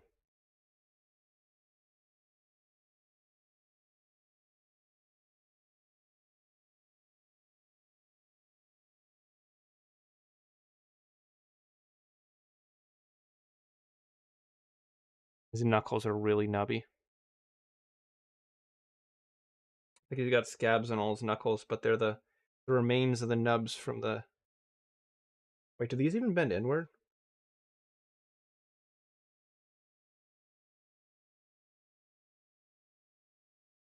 They don't even want to wrap. They like refuse to sit far enough down in the sockets to bend at the bottom joint, so they just aren't going. I can... Wow. Wow, okay, yeah, these fingers suck. I feel like I have to push some of these fingers so hard that I feel like I'm gonna break them just to get them to move. That is I gotta like very carefully individually bend each finger. and some of them really don't want to go.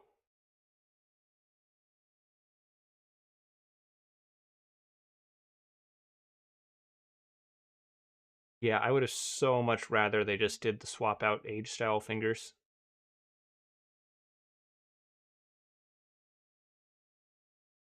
Yeah, these hands are easily the worst part of the kit so far. Not a fan of these at all. Let's pop this place. Okay, there we go. All right, we are halfway through the most tedious part of the build. Time to build 4 more fingers and a thumb.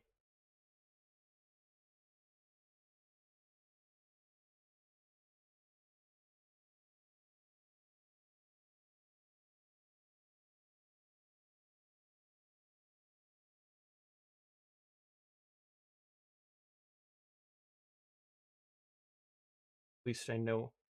I'm a little scared because on one hand I know what I'm doing now, but on the other hand I'm also confident enough now that I feel like it's much more likely for me to mess something up.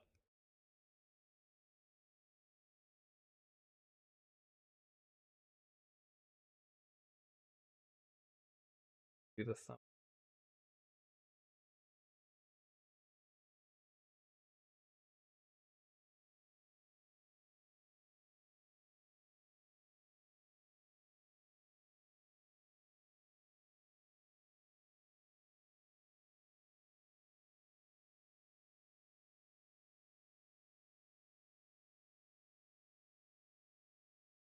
Wait, there's even more pins. What are the 8 pins for?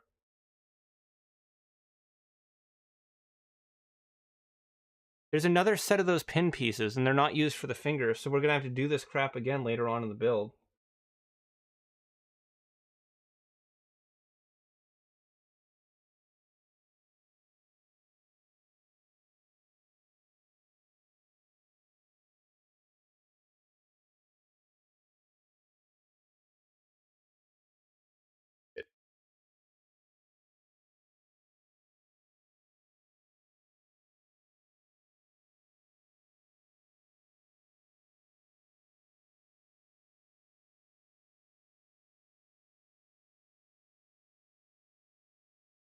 I was hoping we'd get more of the build done today, but I think I might end up stopping after the arms. I'll get the arms and shoulders done, I'll finish up this hand. I don't know if I want to do the legs after this.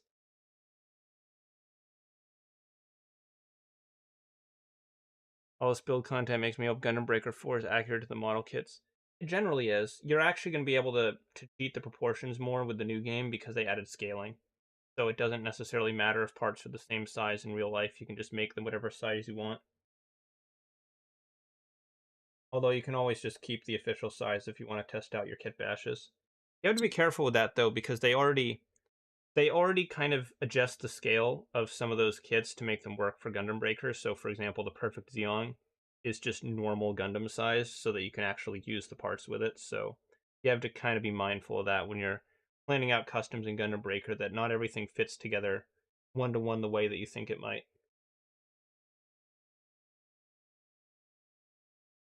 I hope it doesn't have articulated toes, Dat Cat. Mostly just because I know the comments you guys would start making. Beginning into the GBF amazing side stories recently, story and designs for the time Seth. Yeah, I remember reading. I don't think the full manga was translated, but I read a fairly significant portion of the Build Fighters amazing manga.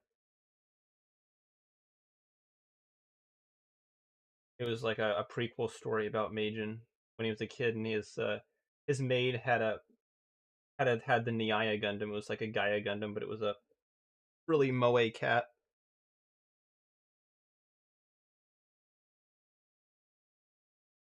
It was kind of a neat story, but at the time I read it, very little of it was actually translated.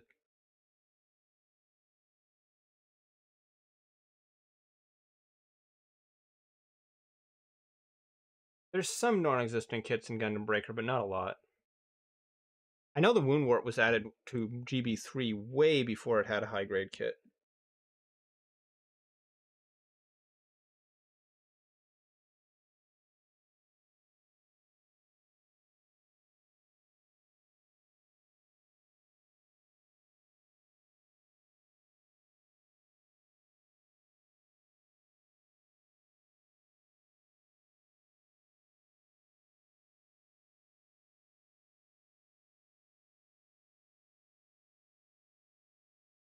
Pins are a mess.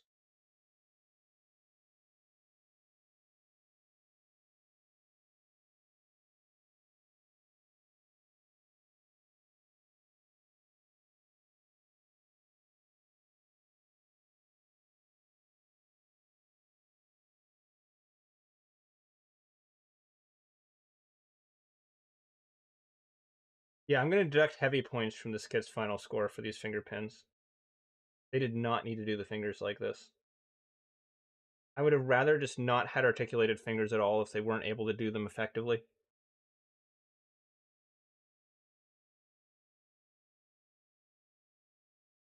Yeah, I just want to use the pre-existing ones as base design for 30-minute missions, weapons added as DLC. I don't think they'll add 30-minute missions DLC to Gundam Breaker unless we get a lot of DLC for it. Like, if we get multiple years of, like, multiple seasons of DLC, I could see them doing 30-minute missions, like, really later on down the line, but I don't see them doing it right now. Wish Banda made a proper high-grade Niaya and Command Stray. Man, the Command Stray is so cool. I would love to see a modern kit of that, or just give us a Command Stray kit. It's a really cool design. Basically, just a really amped up green frame. I think it is. The sun is just blasting directly down on me from the window, which is really not helping. I don't even know if you could hear me there. I was standing pretty far from the mic, but the sun is just like bombarding directly onto me right now. Yeah, I would sell like hotcakes. Yeah, it totally would. It would be like the new bear guy. Okay, good. Almost bent my thumbnail backwards on that. Sure, y'all have experienced that before. That wonderful sensation. Genuine high grade command gun would be great. Yeah, I'd love to see just like some real type versions of really any of those SD designs, especially Night Gundam. I would love a master grade Night Gundam. They've never done non-Gundam Breaker. No, they haven't. But with 30-minute missions being a generic brand that Bandai owns, I could see them doing it as like a bonus thing if they made a lot, and I mean a lot of DLC. If we got like DLC Pack 20, I could see them starting to throw in some 30-minute mission stuff as like a little collab thing.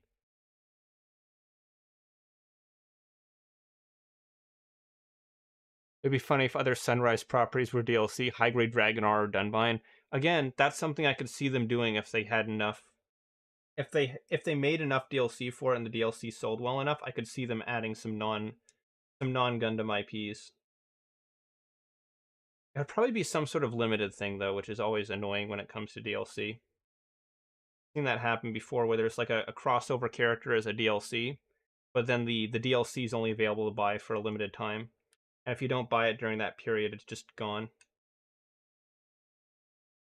In one of the Senran Kagura games, there's a whole slot in the roster that's just perpetually grayed out unless you bought the game in a very specific period of time, because there was at one point a Dead or Alive Ayame crossover character that you can no longer buy. So if you bought the game after that whole thing got delisted, there's just a perpetual locked character on your character select screen and it never goes away, no matter how much you try to complete the game.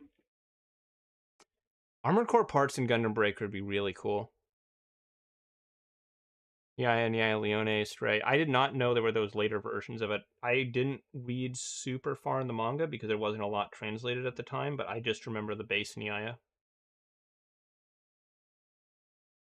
Yeah, it's due to copyrights because they only end up signing temporary licensing agreements, and they will re not re what's the word I'm looking for. They'll extend the contract sometimes if it's like something that sells really really well, but a lot of times it's just not really worth it. That's why you see a lot of older racing games get delisted because there's so many contract deals with the car makers and the in-game advertisers and the music and all these different things that have to be licensed out that it's kind of not worth keeping anything but the newest game available. So a lot of times with like the old Dirt games or the old Need for Speed games, they'll just kind of delist them after a while. That's also why Jump Force was delisted. They didn't delist it because it's a terrible game. They delisted it because there was a Dragon Quest character in it. And even though I think both are owned by Bandai Namco, somehow the Dragon Quest license expired. I don't know how that works. I thought it was entirely their thing, but I guess not.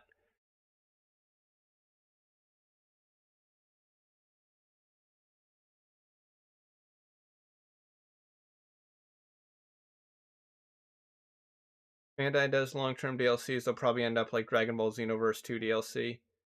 Yeah, Forza Horizon 2 is delisted, still in the game, but can download. Yeah, that happens a lot. That happens a lot.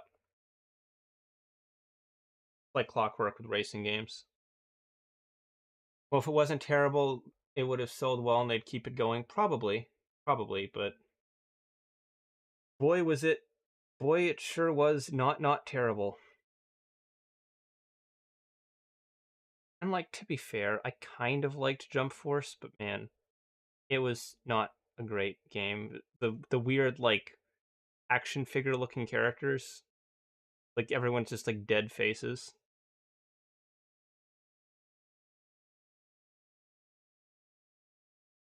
That was a weird look. That was a weird aesthetic choice to make for a game that's all about anime characters. Good old Need for Speed, Most Wanted, Carbon Pro Street, my childhood. I played a lot of Need for Speed Underground. There's a sequel to it where apparently they gave it like a fully connected open world, but I never played that one.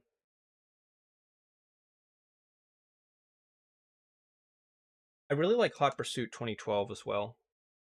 It's a pretty simple game, so it runs on most systems. It's got like a they did like a remastered release a few years ago, and it's just fun. You got the cops, you got the police chases, you got all the cool sports cars. It's easy to unlock stuff. There's no customization, but it's just really it's the game that I think of when I think Need for Speed. That one, and then Underground for the customization aspects. Speaking of GB4, what units do you want to see post launch? Well, I mean, the Calibarn's pretty much guaranteed. I think the Rising Freedom, Immortal Justice, and Mighty Strike Freedom are probably also guaranteed as well. Potentially some other stuff I could see them adding from Seed Freedom as well. Beyond that, there are some really obvious gaps in the roster I would like to see them fill in.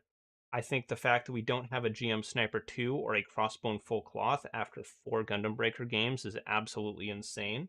I don't know how they've gone this far without them, but they definitely need those. Would be nice to see a Regia Z as well, although that's a much lower priority.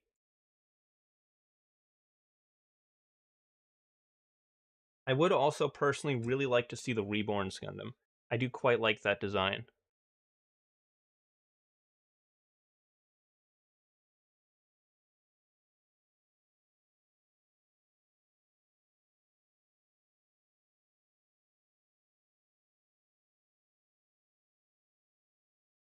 Hey.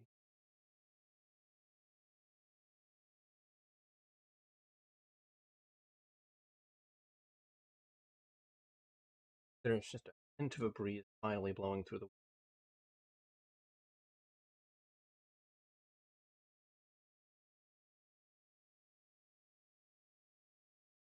I hope GB4 is good. Bandai has such an inconsistent quality of PC Gundam games. Yep, they sure do, and we still don't get Gundam Versus games. No, we sure don't. But I gotta say, if you don't mind sailing the high seas or somehow dumping Sony UMD discs, I have no idea how you would actually do that, but there is a great Gundam Versus game called Gundam Versus Gundam Next Plus on the PSP that will run on basically any phone or computer, and it is a definitely a less sophisticated game than the later Extreme Versus ones, but still really, really fun to play. There's the pin. Here they are. But I think Gundam Breaker 4 is going to be good. I think it's going to be a good game. Everything I saw from what I played of the demo, I really, really enjoyed, and I'm going to be getting it day one when it comes out. Which I don't do for a lot of games, but I will do for this one. They added they did add the Abyss Gundam. That was a surprising addition because the way they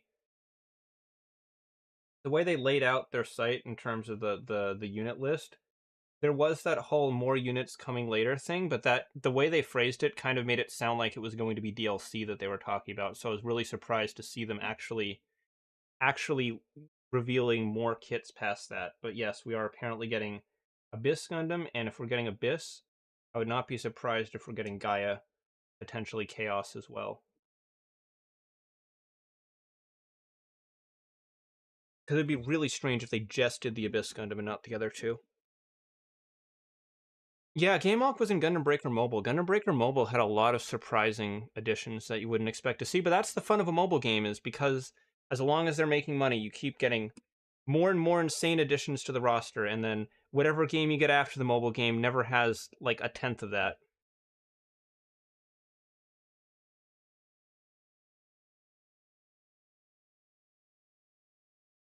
It's always fun to see that with those mobile games that are based off an existing franchise, how you look at like all the characters in the game and like 95% of them never appear outside of some specific mobile game.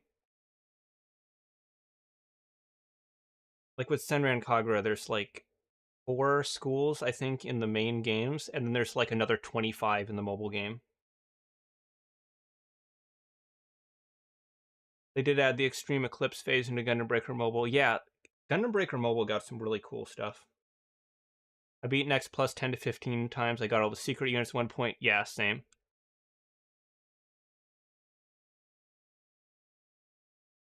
There's some combinations of routes and units that are just almost unplayable.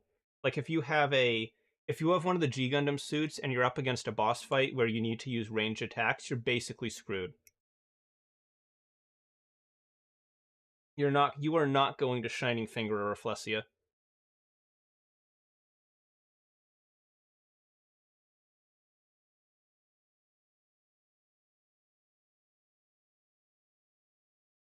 Like you said, yeah, Crossbone Full Cloth and Reborns would be great.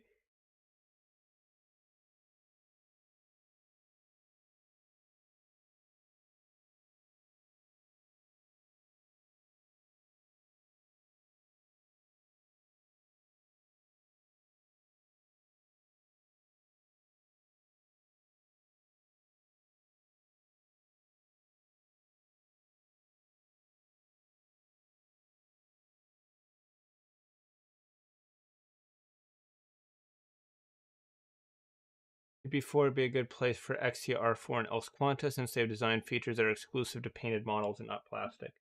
I could I I don't know if they did Quanta Else in Gundam Breaker Mobile, but I could see them doing that. I could see them having done that for mobile. I could also kind of see it for maybe for GB4, not as likely as mobile. The mobile with Gundam Breaker Mobile, basically anything goes.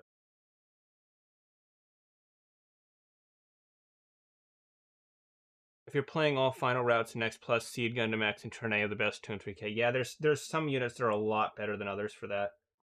My least favorite mission was always the one with the 2 Wadoms that you fight, because not only are they really, really annoying to fight, but your ally is a Turn A Gundam with just the most brain dead AI imaginable. And since Turn A is one of the most expensive cost units in the game, it basically means that not only do you have to very carefully fight these 2 Wadoms, but you also have to do it while protecting your dumbass teammate from getting you killed. I've done it a couple times before, but it is not a mission that I ever want to play again.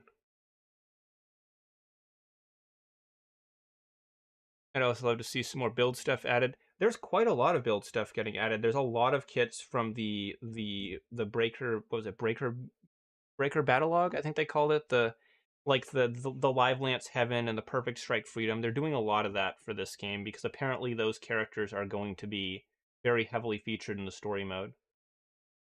So they included all of their Gundams. Wedge in there. I noob. The kit has been, as a whole, good so far. In the last hour or so, it's kind of sucked because I've been individually connecting segments of fingers together and then pinning them, because that's how they decided this kit should be built. There are individual segments for every single articulated finger, and then there are these little pin connectors that you're supposed to push in and then break off, and that is what you're supposed to do 10 consecutive times to build the hands on this kit. So the last hour or so of the build have not been great.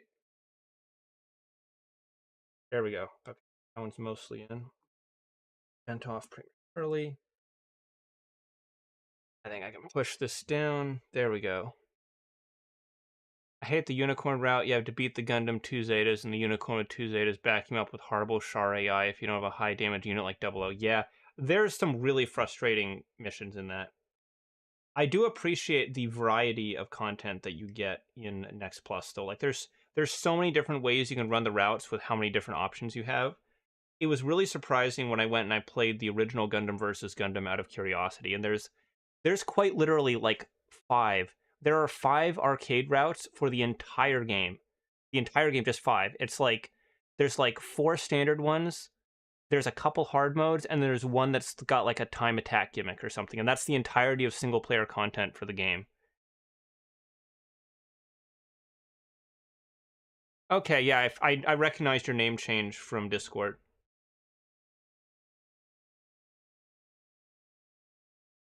No, there's one more finger. Okay.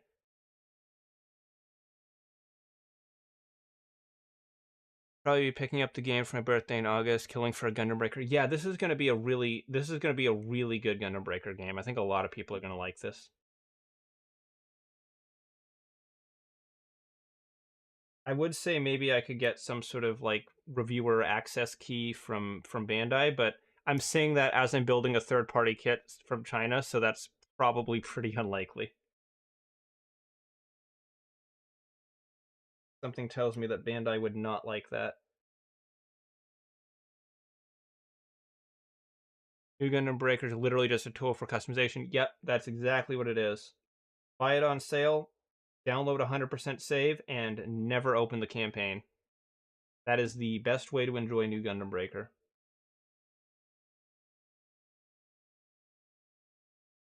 Original Gundam Versus was so weird. The only thing I liked about it was the interactable maps where you could calling drop. Yeah, that feature was really cool, where you could basically your special like finisher attacks were basically these massive map attacks where you had something like a satellite cannon or a colony drop or the Axis meteor drop. You could do all these insane map covering attacks, and that was a really fun feature, but that was also the only thing that game really had going for it.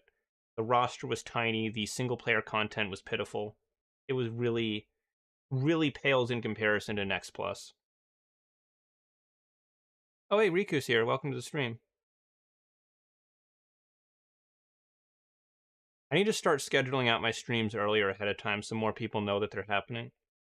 The only problem with doing that is that I can't have multiple streams that are scheduled at the same time, because with the way that I'm pulling the chat to appear on screen, if I have multiple scheduled streams and I'm trying to stream, what happens is that the software that I'm using tries to pull the chat from the last scheduled stream instead of the one that I'm currently streaming from. So if I'm streaming today and I have a stream scheduled for tomorrow, it'll try to pull the chat from tomorrow's live stream and put it here. So I can't have multiple streams scheduled ahead of time, but I would like to be a little bit better at sort of, at least even if I only have one schedule, just getting the schedule announcement out a little earlier so I can actually get people a little bit more prepared for the stream. You say that the head smelter at the falling orbital elevator panels as its alt. Oh, did they do that for Extreme Versus? I know they added the head smelter, but I didn't see any of the actual gameplay footage of it yet. They've got some really interesting character choices for Overboost, like that literal Who mecha from Reconquista they added as like their fourth DLC unit. I'd never seen that thing before in my life. I'm really surprised that for as long as that movie's been out, we haven't seen more Seed Freedom units in Overboost. Like I think I would have thought we'd seen at least a couple more by this point. Yes, the Hecate. Did not know that was even a thing.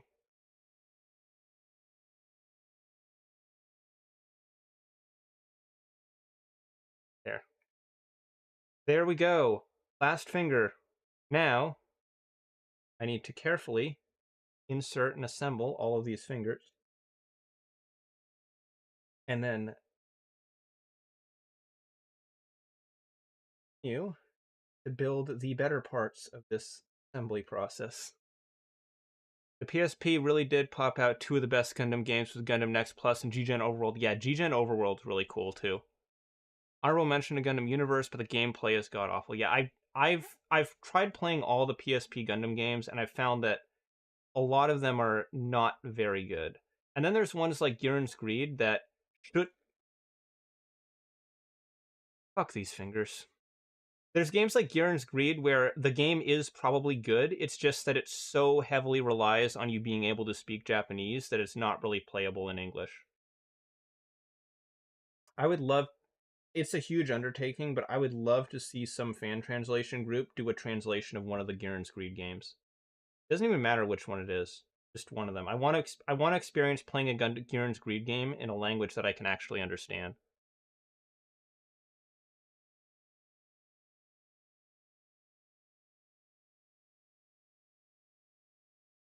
Gihren's Greed is fun to think about and not fun to play. I mean, it's just turn-based strategy, right? So it's probably like G-Generation or Super Robot Wars. You just have like the story routes and stuff where you can do all the what if scenarios.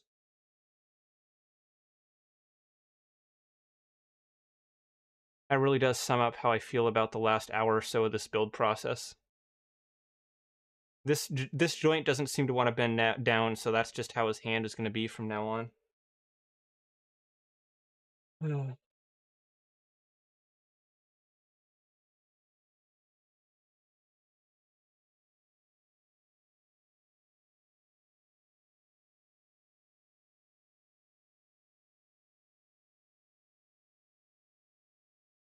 Apparently, the infamously difficult and kind of terrible PSP Super Robot Wars game, A Portable, actually got a balance patch recently. So there's a ROM hack for the game where they basically fixed all of the like terrible stats that some of the units have in the game, and they made it a little more balanced so you don't have to use the same 2 units to actually beat the game. It actually makes me want to play A Portable now because I tried playing it once and it was just not super fun, but I might actually give it a second try now that there's a more well balanced version of the game available. I'm so crazy.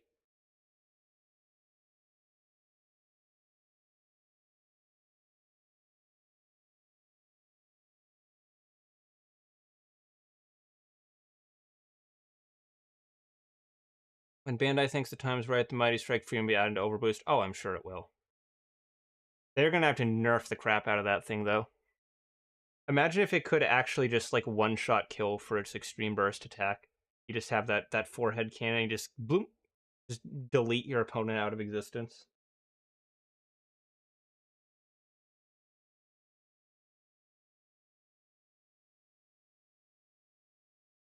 Now's the part where I very carefully bend each and every finger into position. They knocked the Fract and Garibaldi in relatively quick succession. What's to say Seed Freedom isn't Nest? Yeah, possible. I'm also kind of surprised they didn't add more Witch for Mercury than the couple that they already did, but I guess they don't want to focus too much on any one series. With it being an arcade game, it's really important that they keep bringing people back to play and keep the community active, so they probably have some sort of analytics data on which units people like to play the most and which series people like the most, and they're probably trying to keep it as balanced as possible.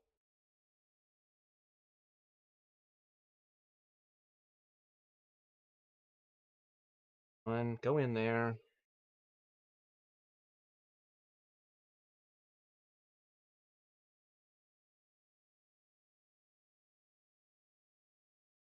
About to get Rising Freedom Bow snatched from under my nose. Yeah, that thing sells out fast.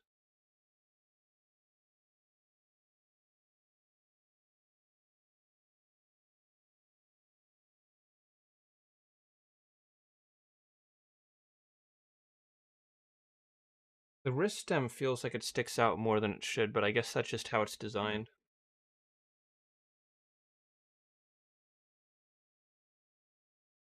The original game had the amazing idea of porting days from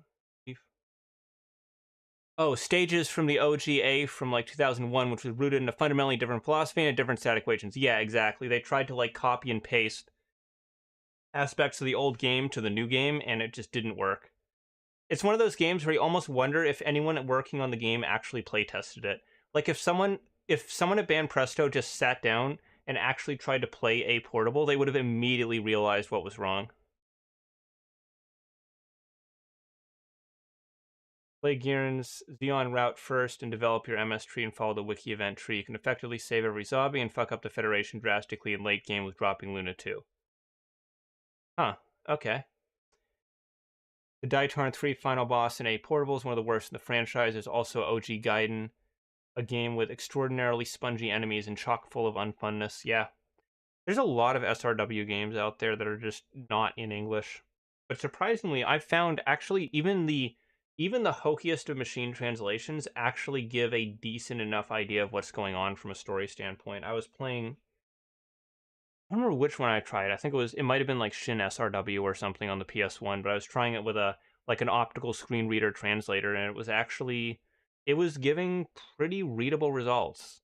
Like obviously I'm sure it wasn't accurate, but it was definitely enough to like enjoy the game. So now we can celebrate because finally, after an hour, we are done building those stupid fingers and we can actually have fun building again. Yes, okay, finally. So, is that everything off this runner? No, it isn't. There's these two random pins here, which means that more parts down the line are going to have to be pinned. Cool. That'll be fun. Oh, stats, not stages. I failed to save Garma because I didn't pay attention to one dialogue option, but everyone else survived, and I beat the Federation before Gelgoogs were developed. Nice. Okay, let's get these shoulders built. So, A, E, L, and O. B is the light gray runner.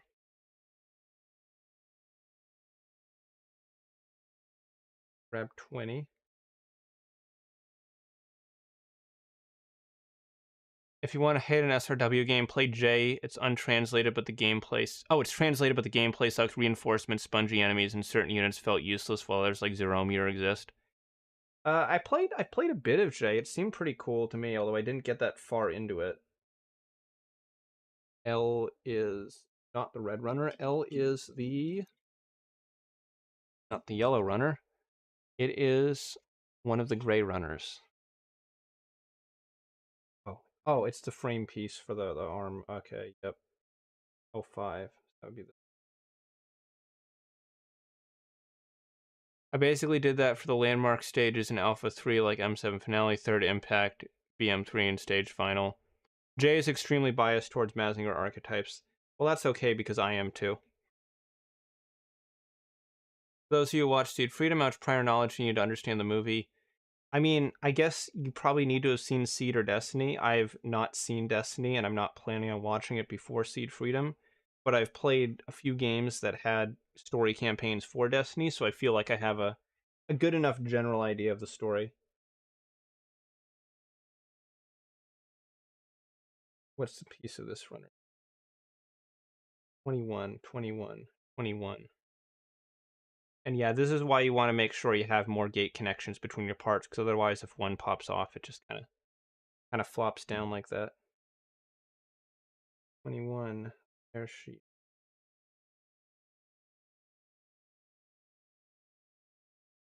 You can pick your protag to be one, and Zerometer exists in its OP. You just need to grab what the Destiny plan is. How do I like -1? Dude, -1, best movie of 2023, hands down. Might be one of the best movies I've seen in the last several years. That was a absolutely phenomenal movie. I loved the story. I loved the characters. It was a great film that just happened to have Godzilla in it. It really didn't have more or less Godzilla than you normally see in a Godzilla movie, but it felt so much better in this movie because you weren't just waiting for Godzilla to show up again. If anything, you were dreading it because you get really attached to these characters, and there's like this great dynamic between them, and they're just barely hanging on, and then Godzilla shows up, and you're like, oh fuck, you. I've never felt that much dread for the well-being of characters in a Godzilla movie. It was really incredible. Also, that plane was awesome too, the Shinden. I'd never seen that plane before, but that's a really cool aircraft design.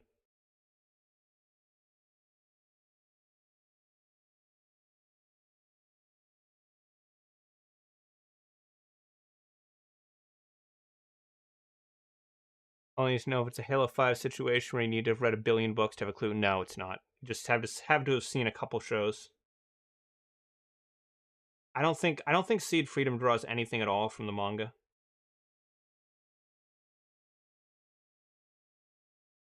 Yes, real plane. They apparently they it's a plane that does not it doesn't exist in like an intact form. The only two copies of it that existed were disassembled back in the 40s, so they basically built a brand new replica of it for the movie. And it's in a museum in Japan somewhere now. It's like this really weird backwards plane where they basically it's like everything is reversed. So the propellers on the back, the engines in the rear, the wings are sort of more skewed towards the back, and then it has the tail fins in the front. Early J is fine, but when Combattler V enters, you get the sponge enemies, and Mazinger doesn't help. Yeah, I don't think I got that far into it. I really just played the first few stages. Certain units like FMP and Nadesico can fall off fast. Yeah, I'm not surprised. The Nadesico units felt a little bit on the weaker side just because they're, real robots in a super robot game.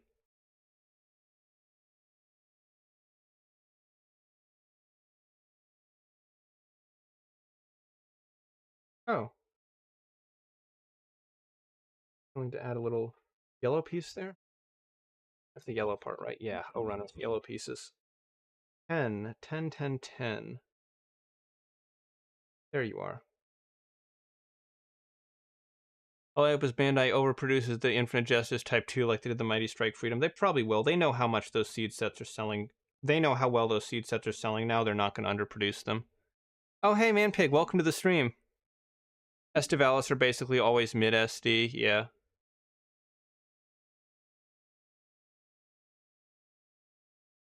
There's always so many of them too. It's like there's you get introduced to the Nadesico crew and they give you like 8 different Estivalis units, and it's like, man, almost all of these are exactly the same. I really don't need every single one of them.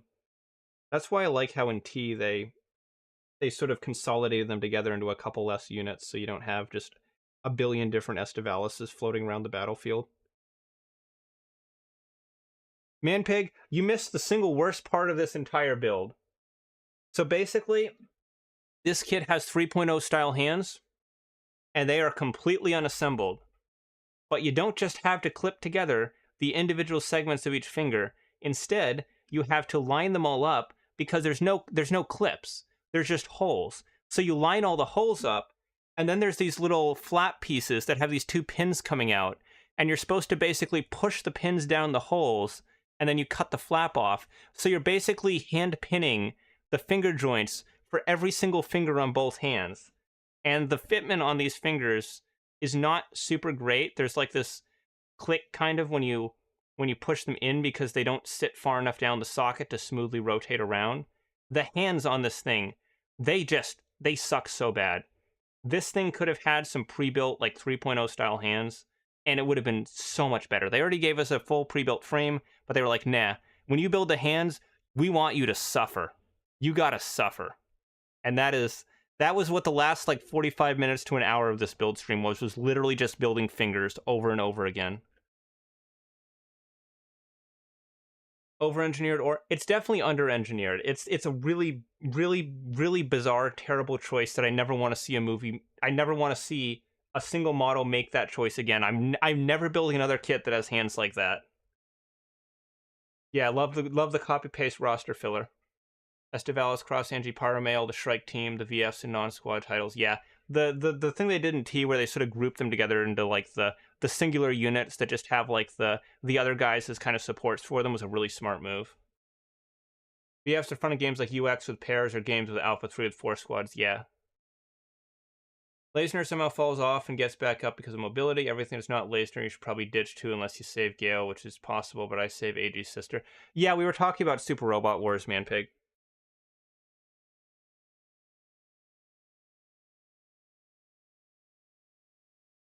Man, it feels good to not be building hands anymore.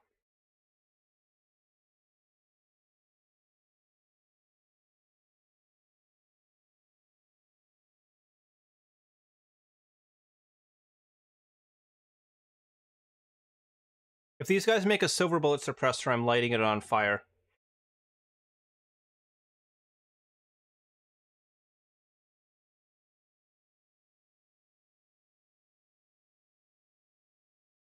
I'm kind of surprised that A Portable, or I guess A in general, is like the only SRW to have Dragonar in it, as far as I've seen. And why is there just a random skin flap on my finger? Oh, that's weird. Must have nicked it with a knife. Arm vending machine with those fingers. Yeah, yeah, exactly.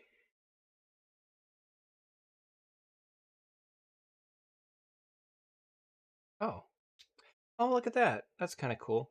He's got a little extension in his elbow for more mobility, and really stiff elbow joints that make it feel like you're gonna break something when you bend them. Yeah, that's not something I'm a huge fan of. I really wish they were a little less crazy with the joint tightness. A Portable MX GameCube. Yeah, okay. GameCube's translated, not. Okay, yeah. So it has appeared in a few games. They have appeared in a few games other than A Portable.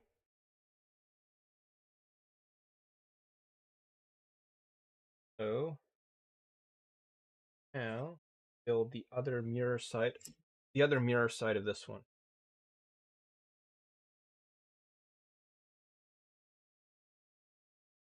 That would be this. GameCube, you capture enemies for shitty fun grunts, but if you capture Gaza, see it corrupts your state. Oh, really? That's a fun glitch. I love those old console games where they didn't have the ability to download updates for games, so if something like that was in the game, it was just fucked forever.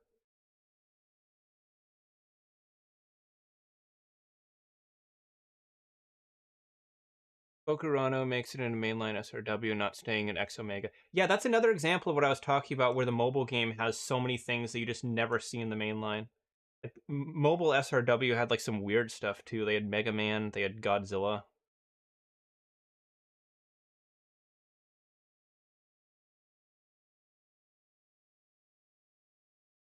I hope Bokurano makes it into mainline SRW. I feel Bokurano with Ava would be a good combo. I don't know what Bokurano is. Dragonar has never been with Seed, which is odd. Bokurano is like VFOM, where it's not popular enough, and the plot is near fundamentally incompatible with SRW. Yeah, I haven't heard of it, but I also haven't heard of like 40% of the series in SRW, so that's not really saying much.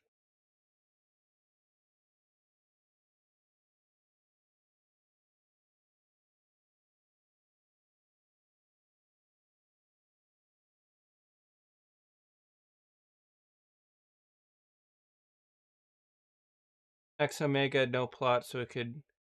Oh, it could do shit like Sentai, Godzilla, Bokurano, X Kaiser, Mega Man. Yeah, it was just, hey, here's random crossover characters, and I guess they could still do stuff like that with mainline games now that they have DLC. Like the DLC characters in SRW 30 are basically irrelevant to the plot. They're just these weird little bonus things. So they could just do something like that for the series that don't fit in the main plot line.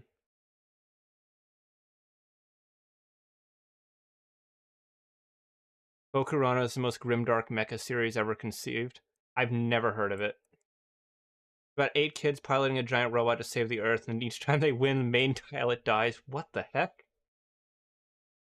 What, did Tomino write this? This sounds like something Tomino would make. Only Tomino and his hatred of joy could make a show like that.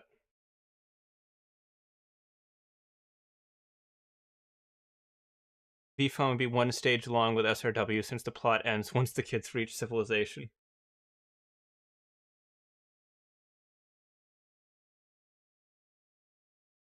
Zareth's gimmick is too grim for an SRW cast to tolerate.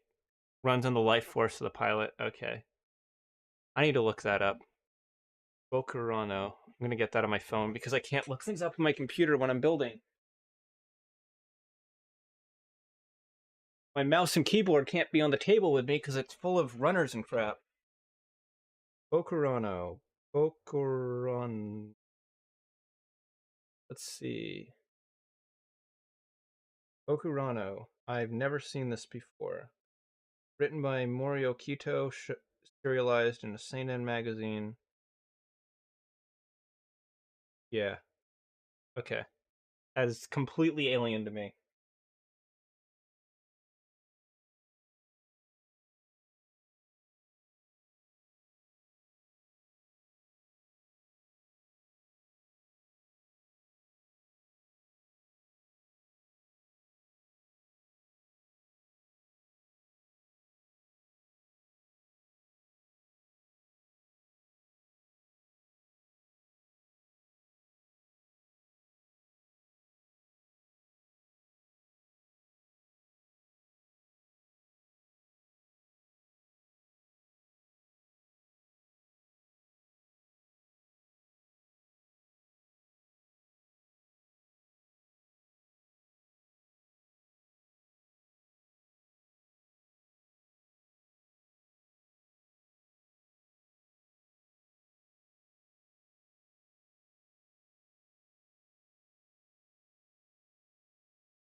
Oh yeah, I was muted. Okay.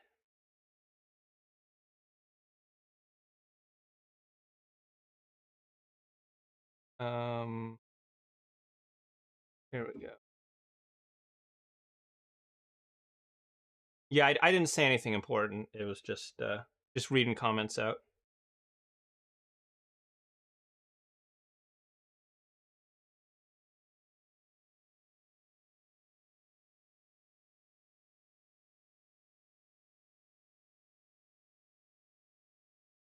The nice thing about being muted is it does show me how far behind the chat is relative to the live stream.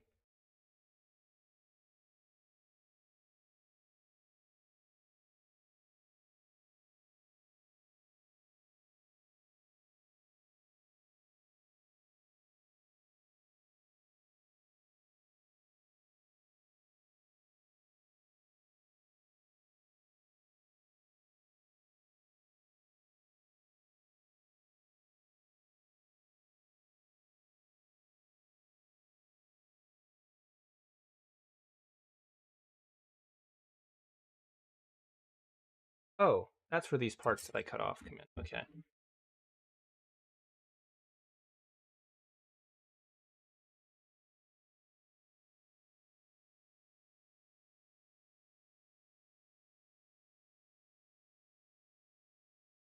I did this one as well. So you go this way, plugged in there. You this way. There. Okay.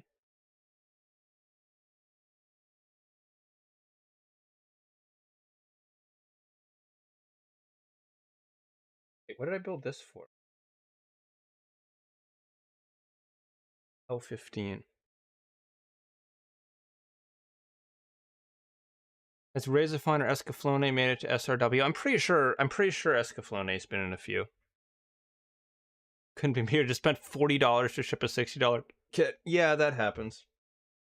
That truly is the international ordering experience. Yes, and yes, though Escaflowne was in the very janky WonderSwan Color Compact. Okay.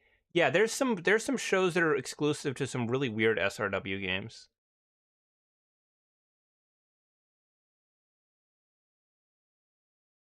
Yeah, the WonderSwan was an interesting console, and like 50% of its coolest games are either Gundam games or SRW games, and the other 50% are just Final Fantasy, because for some reason Final Fantasy was the only non-Bandai IP they could get on the system. L15. You are the L runner.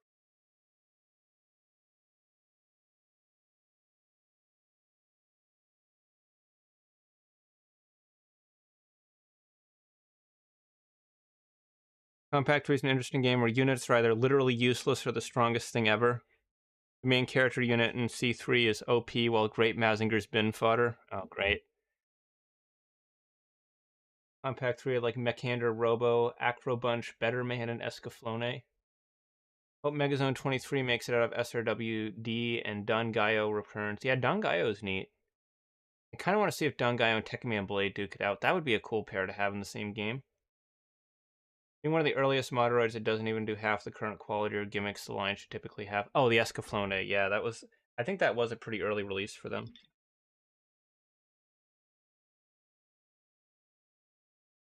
I can't see Moderoid doing 2.0s, though, unless it's for like a stupidly popular series like Mazinger. Escaflowne isn't that.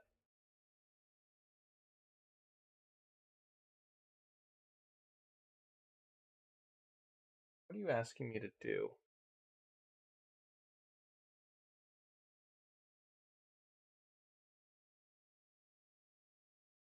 Oh. Oh, I see. I see how this goes. So the hinge, you sort of push the rod in and lift it up so it locks it in place, and this just shims up underneath it so it doesn't drop back down. That's an okay way to handle that. And make sure not... Oh, yep, there is a piece that's supposed to go in there. Okay, good thing I didn't cram those shut. I gotta have the joint attachment here.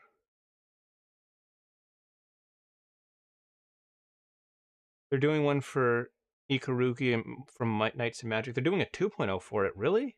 That's surprising.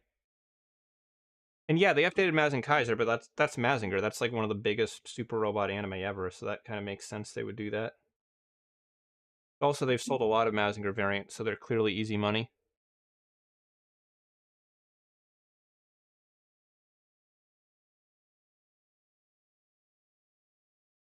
Where this go?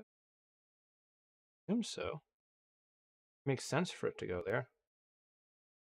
Not everything about this build makes sense.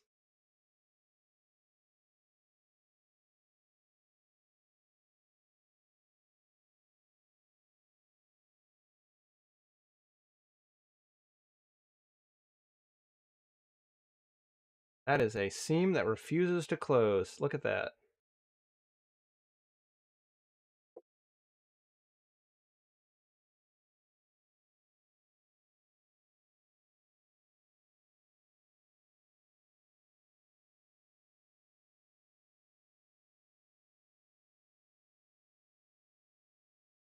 So that's just how the shoulder seam looks.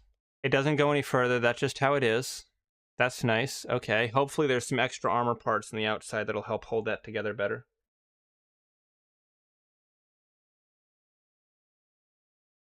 We got G19-011.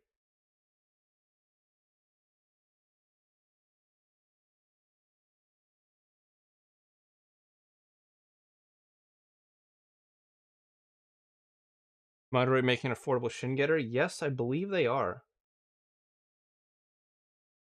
They also have a getter dragon that looks very cool. The other one was something, 011. Yeah, that's another off the yellow runner. 11. There we go. This one actually looks like that trick that Zacurelius did that video about where he showed how to make vents with red ties. It's literally the exact same pattern.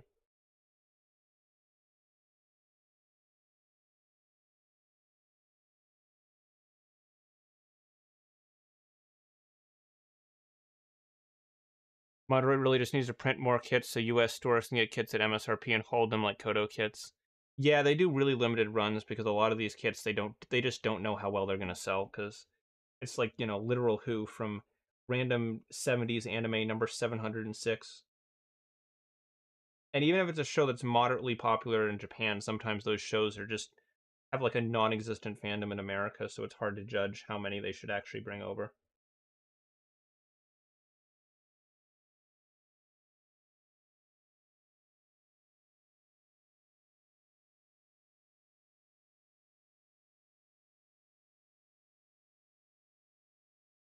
Bandai's literally in the middle of Bandai versus Kodo in terms of everything: quality, price, release units.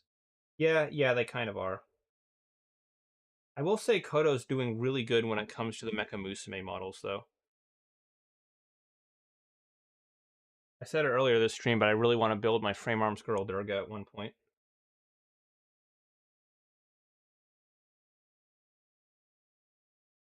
One of my favorite things about this manual so far is the superfluous and unnecessary numbering of the order that parts need to go together. Because when Bandai says put this part in first, then this one, they mean it.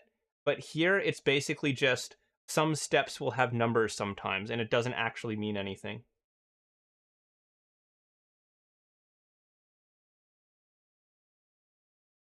I need A25.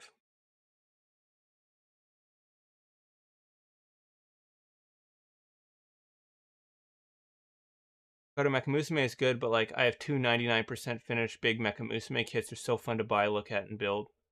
I have the Gorai, and she's great except for the fact that I obliterated her forehead visor decal when I was cleaning her with a compressed air can, and she's never looked the same since.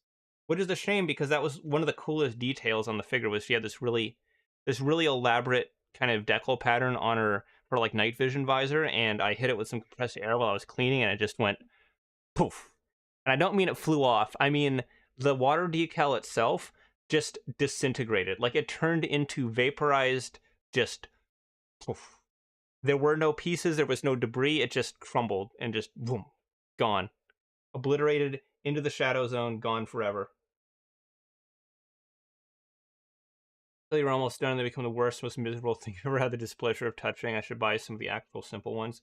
Yeah, none of the ones that I've built had any of the super crazy armor, like the Susanoo. I really want to get their Buso Shinki Arnvol just because A, I love Buso Shinki, and B, it's so cheap for what it is. Like, I guess that kit really didn't sell at all because I see that all the time for like 2,000 to 3,000 yen for this massive model. So I'm gonna try and see if I can get one of those at some point.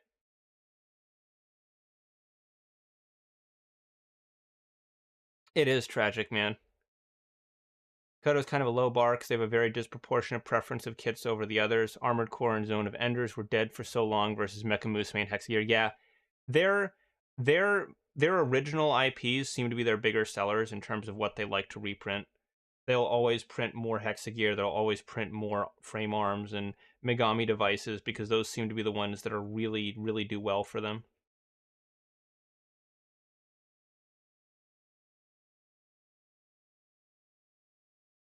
It's on Suru for 4,500 yen free ship, and its MSRP is 9,900 yen. It looks so good. Yeah, it is. It's a crazy how cheap it is, and with the exchange rate, that's like what, $30? The SRW Brasta and Knights of Sidonia Kodo kits were perfectly fine to me. Yeah, it depends on the model. I haven't built another Kodo kit since the Lucifer Wing Exo Armor. Yeah, I'm not familiar with that kit, but Kodo does a lot of obscure stuff. Or used to. It's really rare to see Kodo actually do a licensed model nowadays. Sometimes they do. They did a Dark Magician Girl for the Frame Arms line as like a guest character. Speaking of, actually I just thought of this because they did that Miku from Kotobuki a while back, and it reminds me of this really cool third party. Wait, is it third party or is it licensed? I think it might actually be licensed, but I saw this Chinese kit of Hatsune Miku, and not only is it a really nice model of like the core figure, but you get like this whole ass display stage with it. She comes with the entire stage. It's got like the back screen behind it. It has little LED RGB like spotlights, like it's got 4 of them. It's this whole giant thing, and it's like $70 for the whole thing. It's a really cool looking set. Which end of this goes in first? Um, this way and then this. Yeah, yeah, yes. What?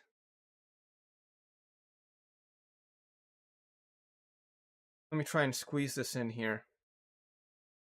Okay, on. So there's these pieces here. This is a separate part from these. There just happens to be a gap between these parts, and that gap is where you're supposed to wedge this piece into. Oh, there's a bit of flashing on it. That could be part of why that wasn't going together. There we go.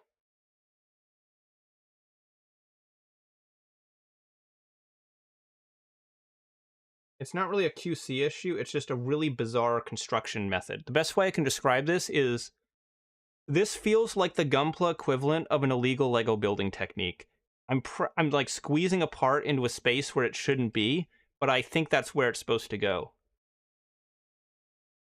Speaking of change rates, any other Hololive fans here? Yeah, there probably are. I mean, I'm here. New York City concert full streaming tickets are like 85-ish. Yeah, tickets are usually expensive for events like that. Chinese license. Okay, that makes sense because I was pretty sure it was a license thing. Would be fun to put like rank on the Miku stage or the Fire Valkyrie. Yeah, there's a lot of fun stuff you could do with that stage. Yeah, some of the Hollows are Gundam fans. I think I remember Kason saying something about how they couldn't get approval to build Gunpla on stream while they were at Hololive. Because it's a Japanese streaming company, so they have to get the way that like Japanese law works. They have to get like special permission from any company whose content they use on their streams, which is fucking absurd, but that's just how Japanese law is. And I guess Bandai was a no-go in that regard. I do like the fact that Kodo bothered to make YouTube videos explaining Hexagear lore. That is cool, yeah.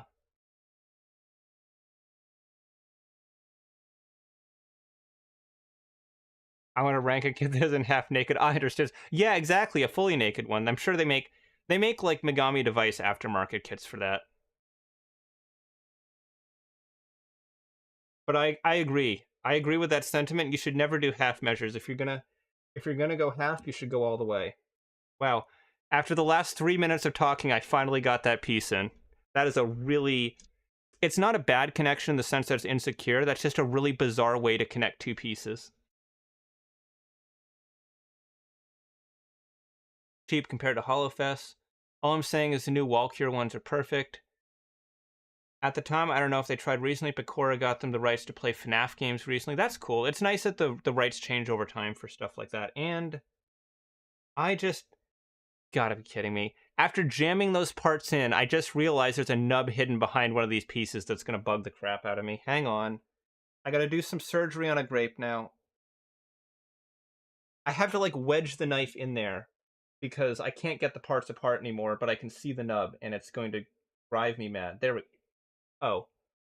After all that buildup, it was incredibly small and easy to get out, but I had to cut a little nub out from the underside of this flap here, and it just came right out. So that did not deserve the fanfare that I gave it. Yeah, the fitment issues, MJ, are not even it's not even like a QC thing. It's just the most absolutely bizarre construction method.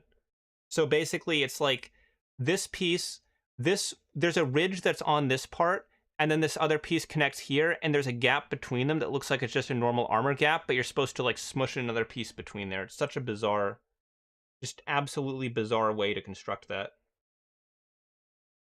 I will say though, it completely conceals all of the seam lines except for the giant gap back here. That one's going to be there forever. So almost all the massive gaps, like look at how big that gap is. There's nothing I can do to get that to go down. That's just how it is. That's just how these pieces connect. And it's covered up on the side, it's covered up on the top, but there's still this giant gap along the back. So that's a little annoying. I'm not a big fan of that. Oh, and there's another nub right here. I guess I just completely did not denub that piece whatsoever. That's cool. That's cool. Okay, so there's one shoulder armor.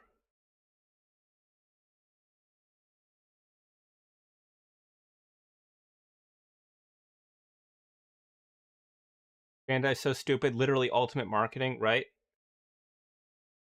I just want classic Macross kits. I can never get into idle stuff in modern Macross. I think Macross Plus and Do You Remember Love are perfect.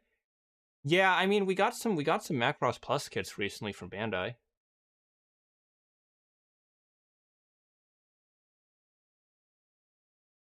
Popular VTubers in America have too many right-wing 4chaners in their fan base. I mean, Hololive's not they're not really American. They're I guess some of their some of their some of their streamers are probably in America, but like it's ultimately a Japanese company. Macross without idols is like Gundam without war crimes. I mean, kind of, yeah. SDF has 1980s idol and Delta has 2010s idols. Yeah. It's definitely a big part of the franchise. I don't remember which side shoulder pad this is, but I think they're symmetrical, so I'll just put it with the side. I'll put it on the side with the gap facing the back so it's not as noticeable. So here we go. Hey, look at that. That's actually pretty nice. That's very nice, actually. Cool. Let's build another shoulder then.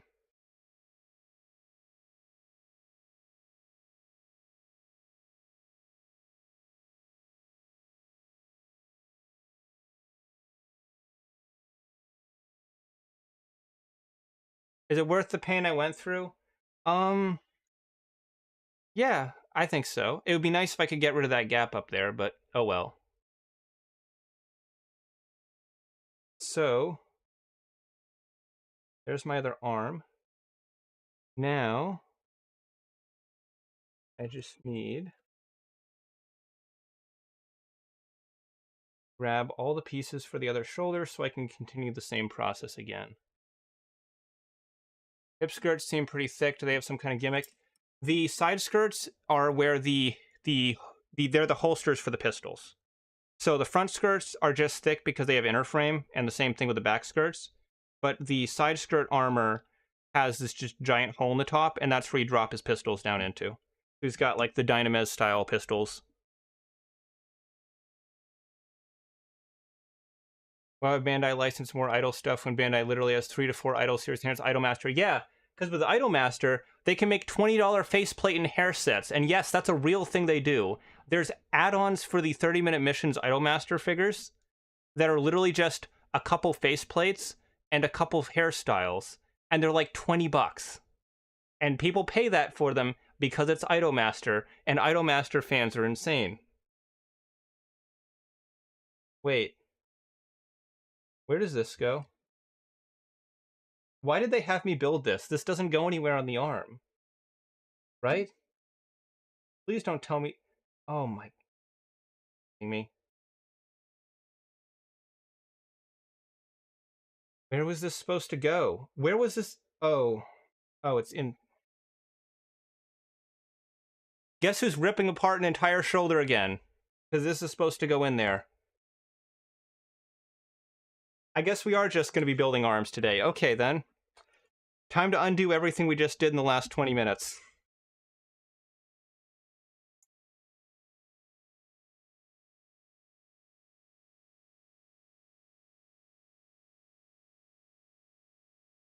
Funny because Macross Plus predicted AI VTubers as a dystopian, horrible future, and look at where we are now. Yeah, yeah. Look at where we are.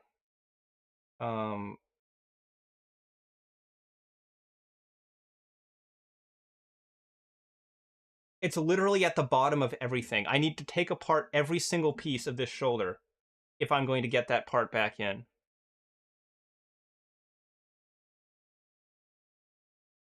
Idolmaster girls can build Bandai kits on stream. I remember seeing you talk about that, yeah.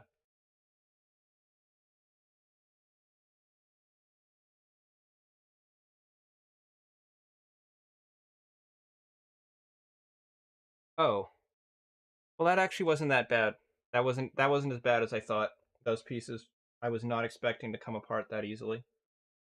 Now that they're apart, I can maybe try and see if I can squeeze them together a bit tighter, potentially. Maybe. Let's see. Oh yeah, there we go. Okay, so I think the problem was that I was pushing these outer panels together, and they have these hinges inside that I think were butting up. So when what I did to get these in closer is I just sort of pried these two parts out, so it pulled them outward, and then I pushed in, and that got the seam a lot tighter. So I think that would be the strat to go with if you want to get the seam to go away. I'm not missing anything else, so I can just push on, push back in. There we go. There we go. Kind of plum moment. No, that was a dumbass who doesn't read instructions moment. That was me forgetting something that was clearly shown in the instructions because I was busy talking to chat. And now the seam is almost completely gone. Okay, perfect.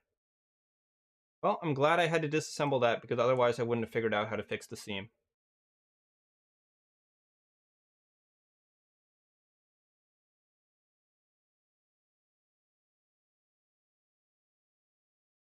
Okay, so the flap doesn't actually bend outward, it bends from inward to straight. So this is the farthest out this flap goes, and then this is it pushed in.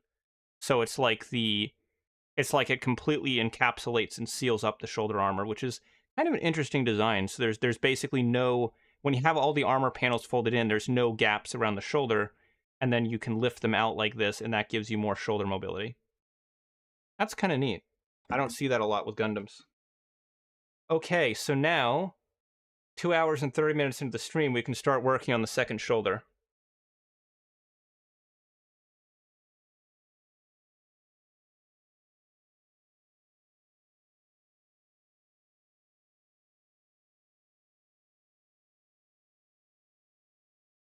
Attention span moment. Yeah, attention span moment.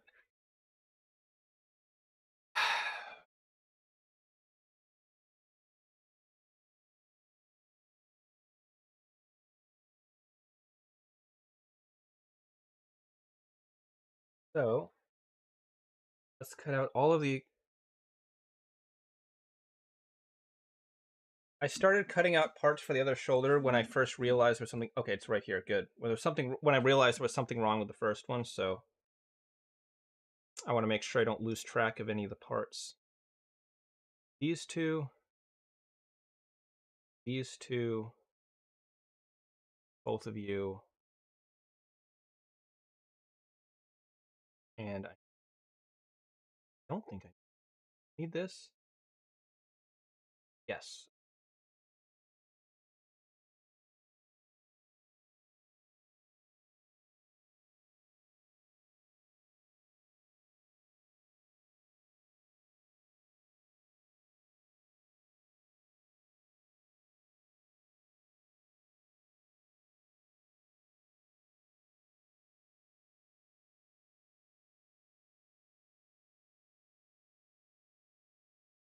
I've got to get the upcoming HG Fire Valkyrie. Is that the premium Bandai one? Where it's just like a red recolor of the. Or no, I'm thinking of a different one. That's the new one they had that has the shoulder cannons. Yeah, I remember seeing pictures of that. It's a pretty vibrant red. VF-22 won, the F-23 lost in Macross, but the VF-19 and VF-22 were made as mass-produced models. Yeah, it wasn't quite the same. All right, noob. See you next time. It's not even upcoming, it's out in Japan. Yeah, that's basically the same as upcoming if you don't live in Japan. Hmm. Hmm. I feel like I guess I'm not. Uh-huh. Question mark. Period, because that is in fact not a question. I've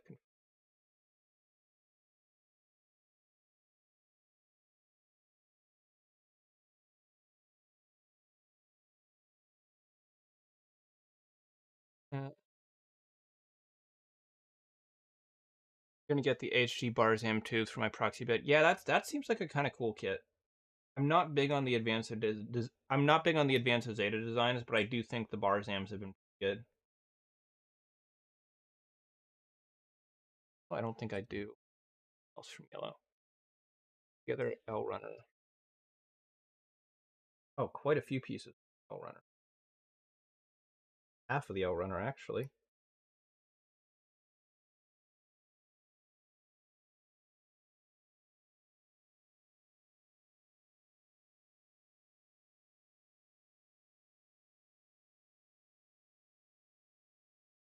Oh, right, the middle piece for the yeah. You need that part. Okay. Okay, that should be everything. Except I'm probably gonna need to cut out 3 or 4 more parts anyways because that's how it always goes. Yeah, Barzam's from Zeta itself, but the advanced of Zeta versions of the Barzam are very different. They've got the kits they've done of like the advanced of Zeta reboot versions of them especially. My camera's really crooked. There we go. That's a bit better. There.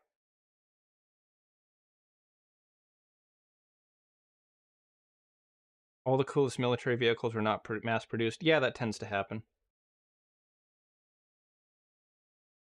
Mech or IRL, that holds true. Very true. This. There.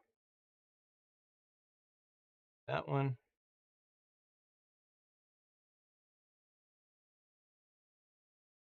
And then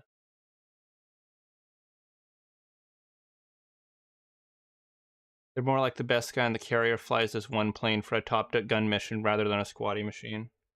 Oh, you're talking about the Macross planes, yeah. The double fake, yeah, the double fake Spar GM is pretty cool. I really like the Jigen Type B as well. That would make a good like third party or garage kit. I think that was from Double Fake.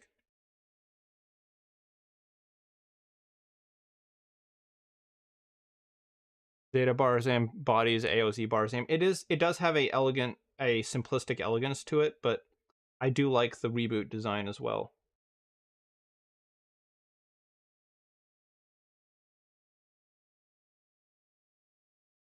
Macross makes me want to do model airplanes so I can display the jet modes next to what they're inspired by. I mean, I'm pretty sure they've done like traditional aircraft style models of the Macross mechs in their just like permanently in their jet modes.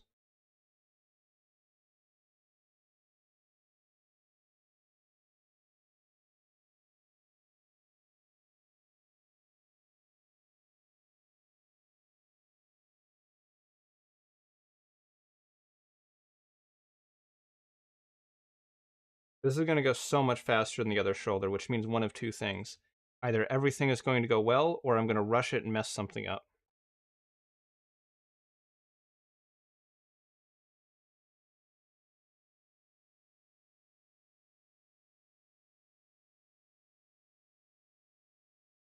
I like how the prototype Ashmar and the Kahar are space type only, while the Ashmar only operates on Earth. Yeah. It's like a Dom and Rick Dom kind of deal. Taking the Earth suit, making it work for space, and vice versa.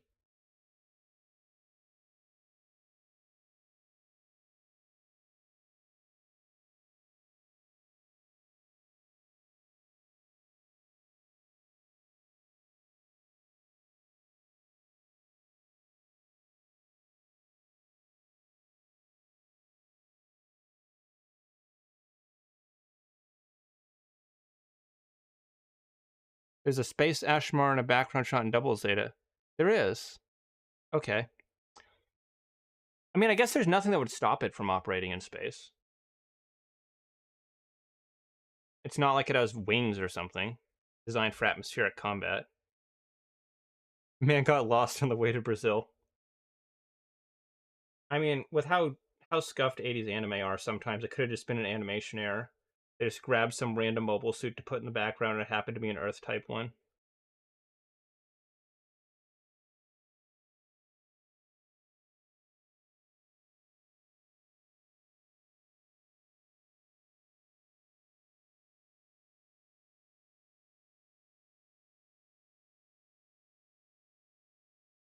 So, oh, gotta nub the. Not really the nubs on these ones are actually pretty hidden. I gotta say, the nub placement and seamline management on this kit is actually pretty good. I wasn't sure what to expect with this being a third-party model, but the handling of those elements is a lot better than I was expecting. There's no real obvious seams except for the parts where I was just not fitting the pieces together properly, and the nubs are pretty easy to get rid of, and if there's small pieces, they'll put them in like inconspicuous places, and they'll try to not have them on open exposed surfaces. It's actually quite well done in that regard. Lemmy Faction Bawu never existed as kit. No, it hasn't. They've never made a model of that, even though it's a really easy repaint. I guess it just comes down to the fact that it's kind of a drab color scheme. It's not like super exciting or interesting.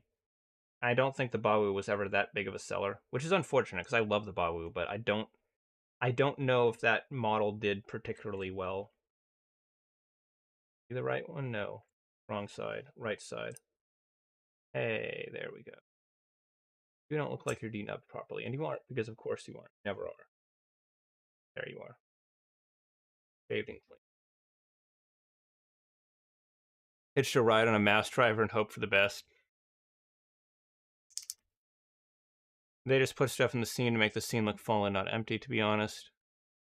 Lemmy Faction colors are gray with yellow. Yeah, but like on a suit that I'm assuming probably doesn't sell too well, given the lack of I guess it gets some variants. It gets the Rebawu, which is kind of like a sleeved up version, but I get the feeling that the Bawu is probably not like a bad selling kit, but I don't think it was a great seller.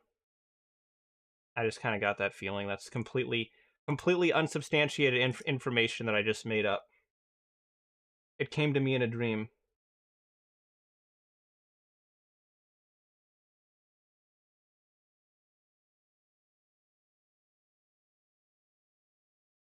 The easiest Bawus to buy are the Rebawu and the Lindworm. Yeah, because the P Bandai ones are the ones that actually get reprinted.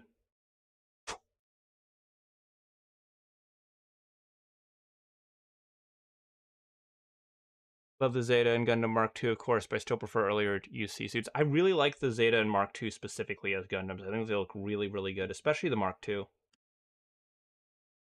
Uh,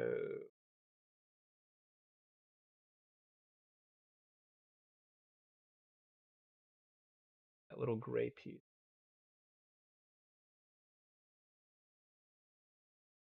Hooks in the back.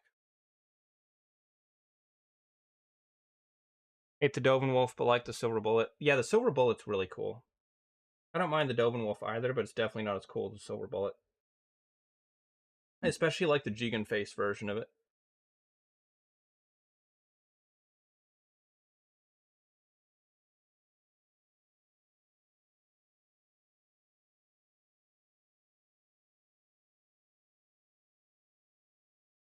Yeah, the Rebawu is really popular. I made the mistake of buying the high-grade Rebawu. That was, I thought, oh, that's fine. I don't mind gluing the parts on it. It'll be an alright kit. I was not prepared for just how crap the base model for the Bawu was. Okay, so now is the part where I start putting things together wrong. So I need you first. You just kind of push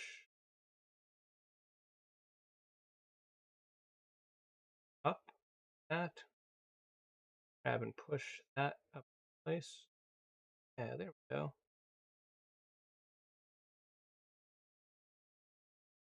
Add in. This is where I have to remember. Add this very important part. And then I also need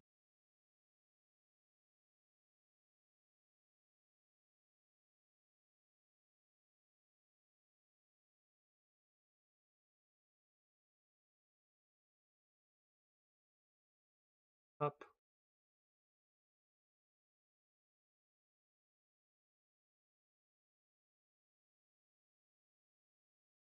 All right, there we go.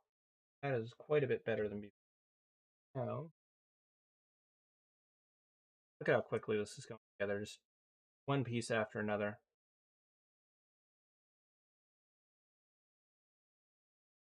Did I immediately just jinx myself? I think I did.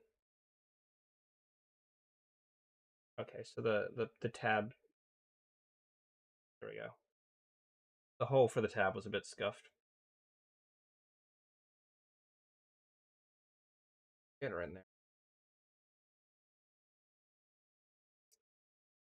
There, just like that. I'm practically speedrunning this. In there.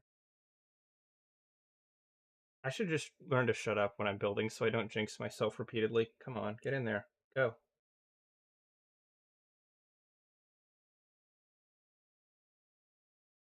Ah, hey, there we go. Done.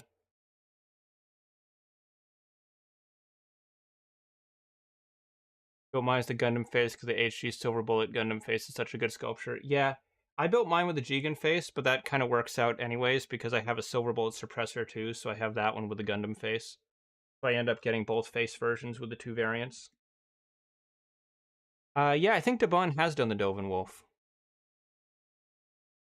Okay.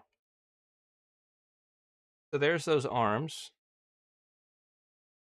All right, all right.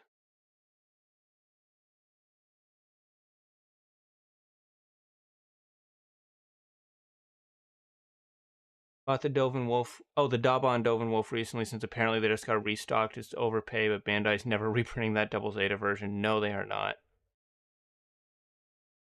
Yeah, Daban has some really weird and random HG kits they decided to bootleg. Like with Master Grades, I get it. Stuff like the Buster Gundam's always gonna sell, but like then they'll just do like the most random of the most random UC high grades, like the Dovin Wolf or the Z Zulu, and it's like okay, I guess. Like it makes sense just because, you know, anything they can knock off, obviously they're gonna make a profit off of, but it's just such a weird choice sometimes what they do and don't decide to make. Most of the time for the face style like GM custom just yeah, the visor GM type face. It also helps that the visor on that kit's a clear part while the eyes are just a sticker, so it looks nicer when it's built with the Jigen head.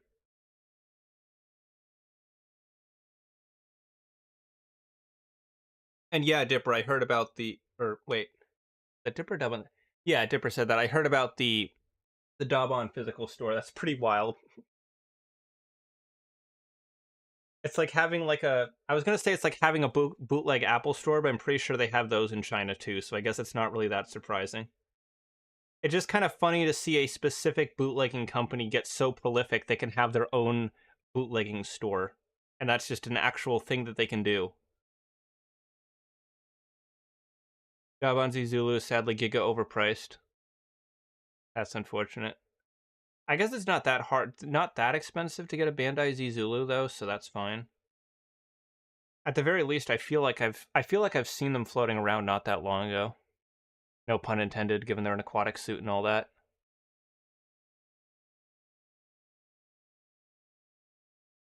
Bandai re-released the Z Zulu, but make the Zeus a P Bandai. Yeah, because one of those is in Unicorn and the other is in Double Zeta, and Bandai wants you to not know Double Zeta exists, so they make as much of it as they can P Bandai. Except for that one random Arjarja kit that I built that somehow managed to slip through the cracks, and unfortunately it was just a really, really mediocre kit. I think I have that in a box somewhere because I built it, and I looked at it and I was like, the color of the plastic they used looked really cheap, and it didn't look like a nice kit, and the articulation kind of sucked, and I was like, man, I like this design in general, but it does not look good as a kit, so I tossed that in the box. Maybe I'll repaint it someday, maybe I'll mod the joints, but I did not enjoy that kit a ton.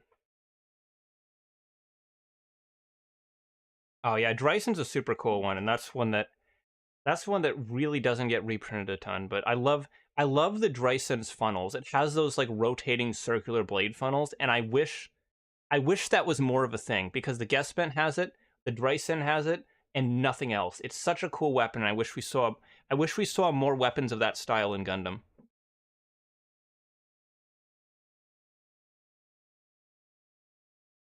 Why make any amphibious mobile suit that isn't the Hygog? Because the Zagok exists and the Z Zulu exists, and they're awesome. Also, the Thunderbolt Akugai exists, but Bandai pretends like it doesn't.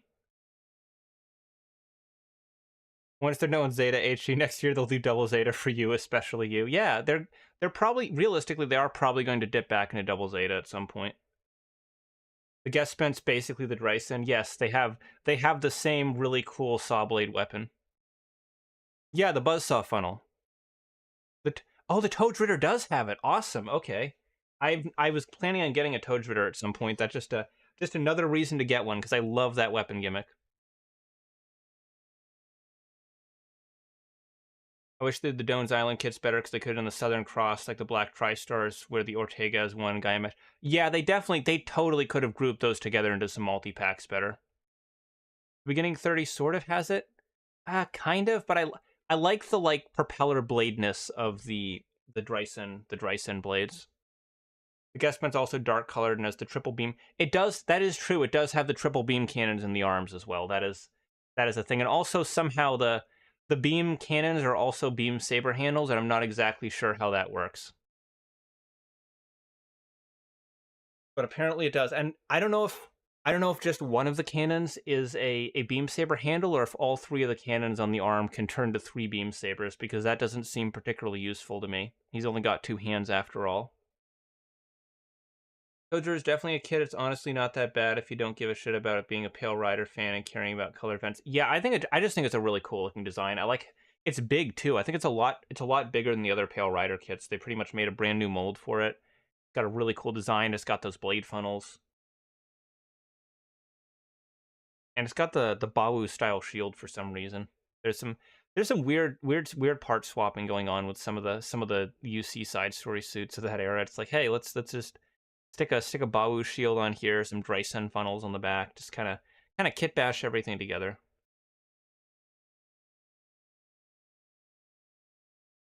Accessories are super cheap with no color separation. Yeah, I've seen the shield. It's just a single piece of dark blue plastic.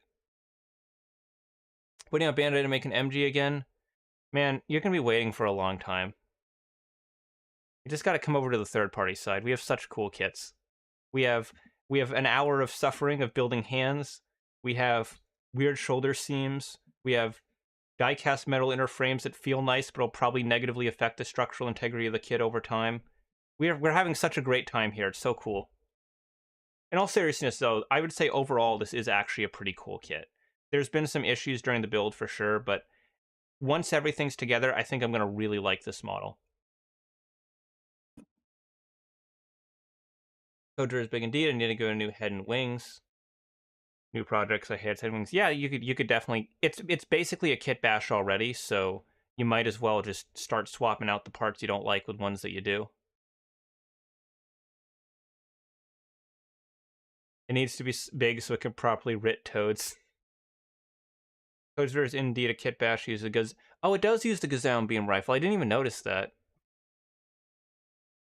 X-Titans engineers cobble together spare parts from Neo Zeon. Gonna give it a mono eye. Yeah, I could see it looking pretty cool with a mono eye. Can I bring up something that's really out of topic, but also with a lack of MGs? No, you may not. Just kidding. I don't care. I don't know what I was expecting from a Zeta MG, but the arms falling off with the...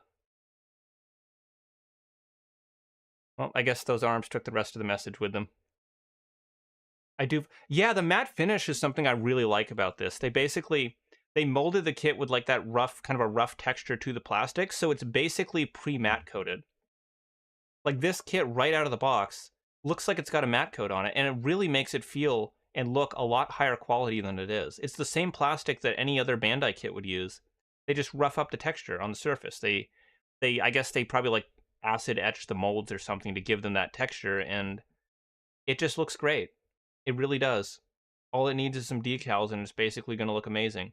Now, I could see that potentially being an issue for panel lining because, as you know, if you've ever tried to panel line a kit that has a matte coat on it, that is a very bad idea because the panel lining compound will not wipe off. It'll just smear everywhere. So that's not a good thing. Hopefully, the texture on here is not aggressive enough to cause that. And even if it does, you can always hit this with a gloss coat, panel line, and then hit it with another matte coat, which is kind of overkill. But if you really want those panel lines, I guess it's not a bad route to take. Personally, I think I'm just going to add some water slides to this. And by the way, wait, what? How long has my stream been dead for? Error, YouTube is not receiving enough to maintain smooth streaming as much as such viewers will experience buffering. Are you guys experiencing buffering? It doesn't sound like you guys are experiencing buffering. I assume you'd be saying it in the chat if you were. YouTube's really complaining about my bitrate and it not being enough, even though it's like ample bitrate for 1080 30 footage, but they don't seem to agree. They do not seem to agree. So I'll adjust the settings for next stream, but it seems like it's been fine. Yeah. It dawned on me the Astray collection's the most inconsistent of all time. Yes, they are. Everything's a different grade almost. Most are MG, and then randomly we have HG load, and then the originals are only in HD. And we don't have an MG gold frame, Matsumina. Collect metal build, then you don't have a Stray problem then. Yeah, but the metal builds don't have... What do they not have? I guess they don't have the Lord Astray. There's no metal build out frame for now. Yeah, it seems like the stream's been fine for everyone, so I don't know what YouTube's complaining about. They really want me to use a higher bitrate. And standard panel line stuff just doesn't work specifically after painting. An artist ink pen. Yeah, you could use like a pen style liner and you'd probably be okay.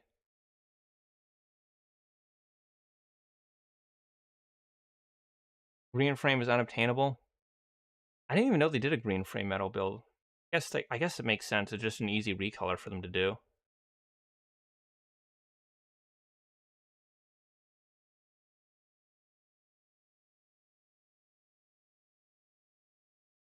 Honestly, man, pig, just get yourself a second red frame flight unit and paint it green. You're gonna have a much easier time than trying to track down the old one, and it's not gonna be the weird old seed high grade kit. Yeah, exactly. You can find a red frame and green paint.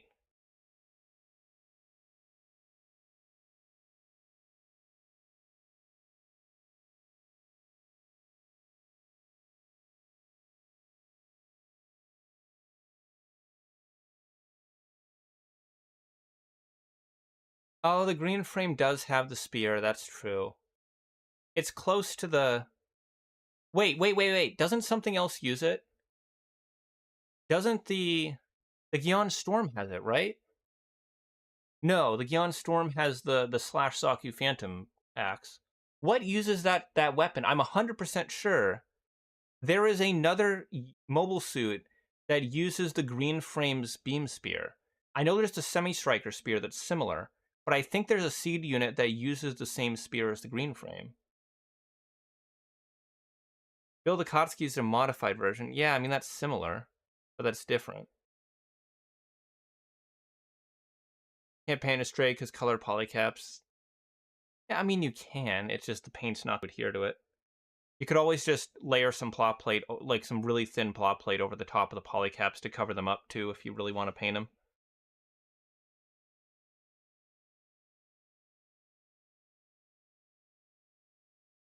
Frames Freyline also has the unobtainium arms of Stray PMC custom.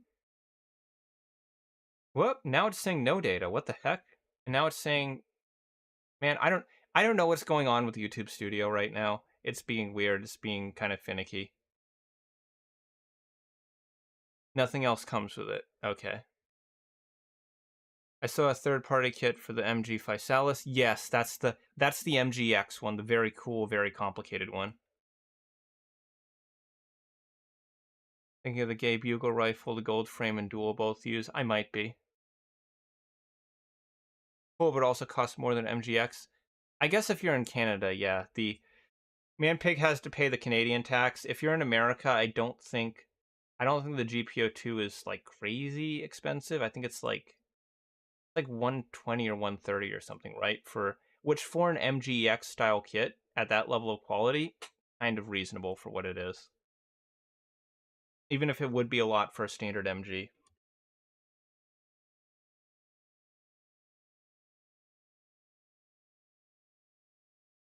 Yeah, well, America's just to the south, dude.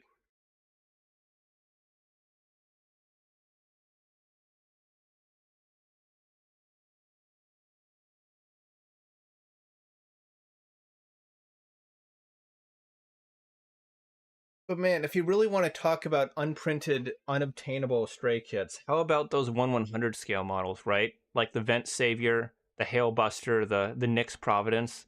Those just basically flat out don't exist. I think they've reprinted the Mirage frame of Stray one time, and that was like 7 or 8 years ago, and it's going for like hundreds of dollars on the aftermarket now. I want to imagine how bad it would be to import here in the UK. Apparently, it seems like the actual shipping costs from the various Chinese stores to different countries isn't too bad. It just depends on whether or not your country has an import tax that screws you over afterwards. Cosby prices are too much for a GPO2. A GPO2 in general, but not that GPO2. It's an incredibly complicated, detailed kit. Like I get wanting to have like a simpler model of the GPO2, but for the kit that you are getting, it's a perfectly reasonable price. Rather cut the gimmicks and have a $70 kit. Yeah, that's fair if you want like a simpler version of it, but for the kit that they're selling, it's a perfectly reasonable price.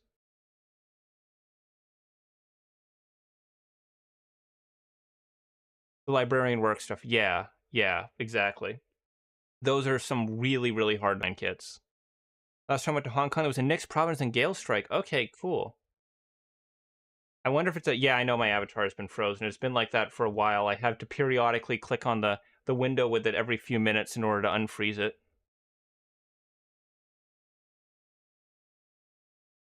It would seem like with those Astray kits, the librarian suits, it seems like the reprints are very rare and infrequent, but when they get reprinted, not a lot of people actually buy them except for the Mirage frame, which gets scalped to hell and back. So the few that are made just kind of sit around in the back, corners of different hobby stores until they get eventually bought 10 years later.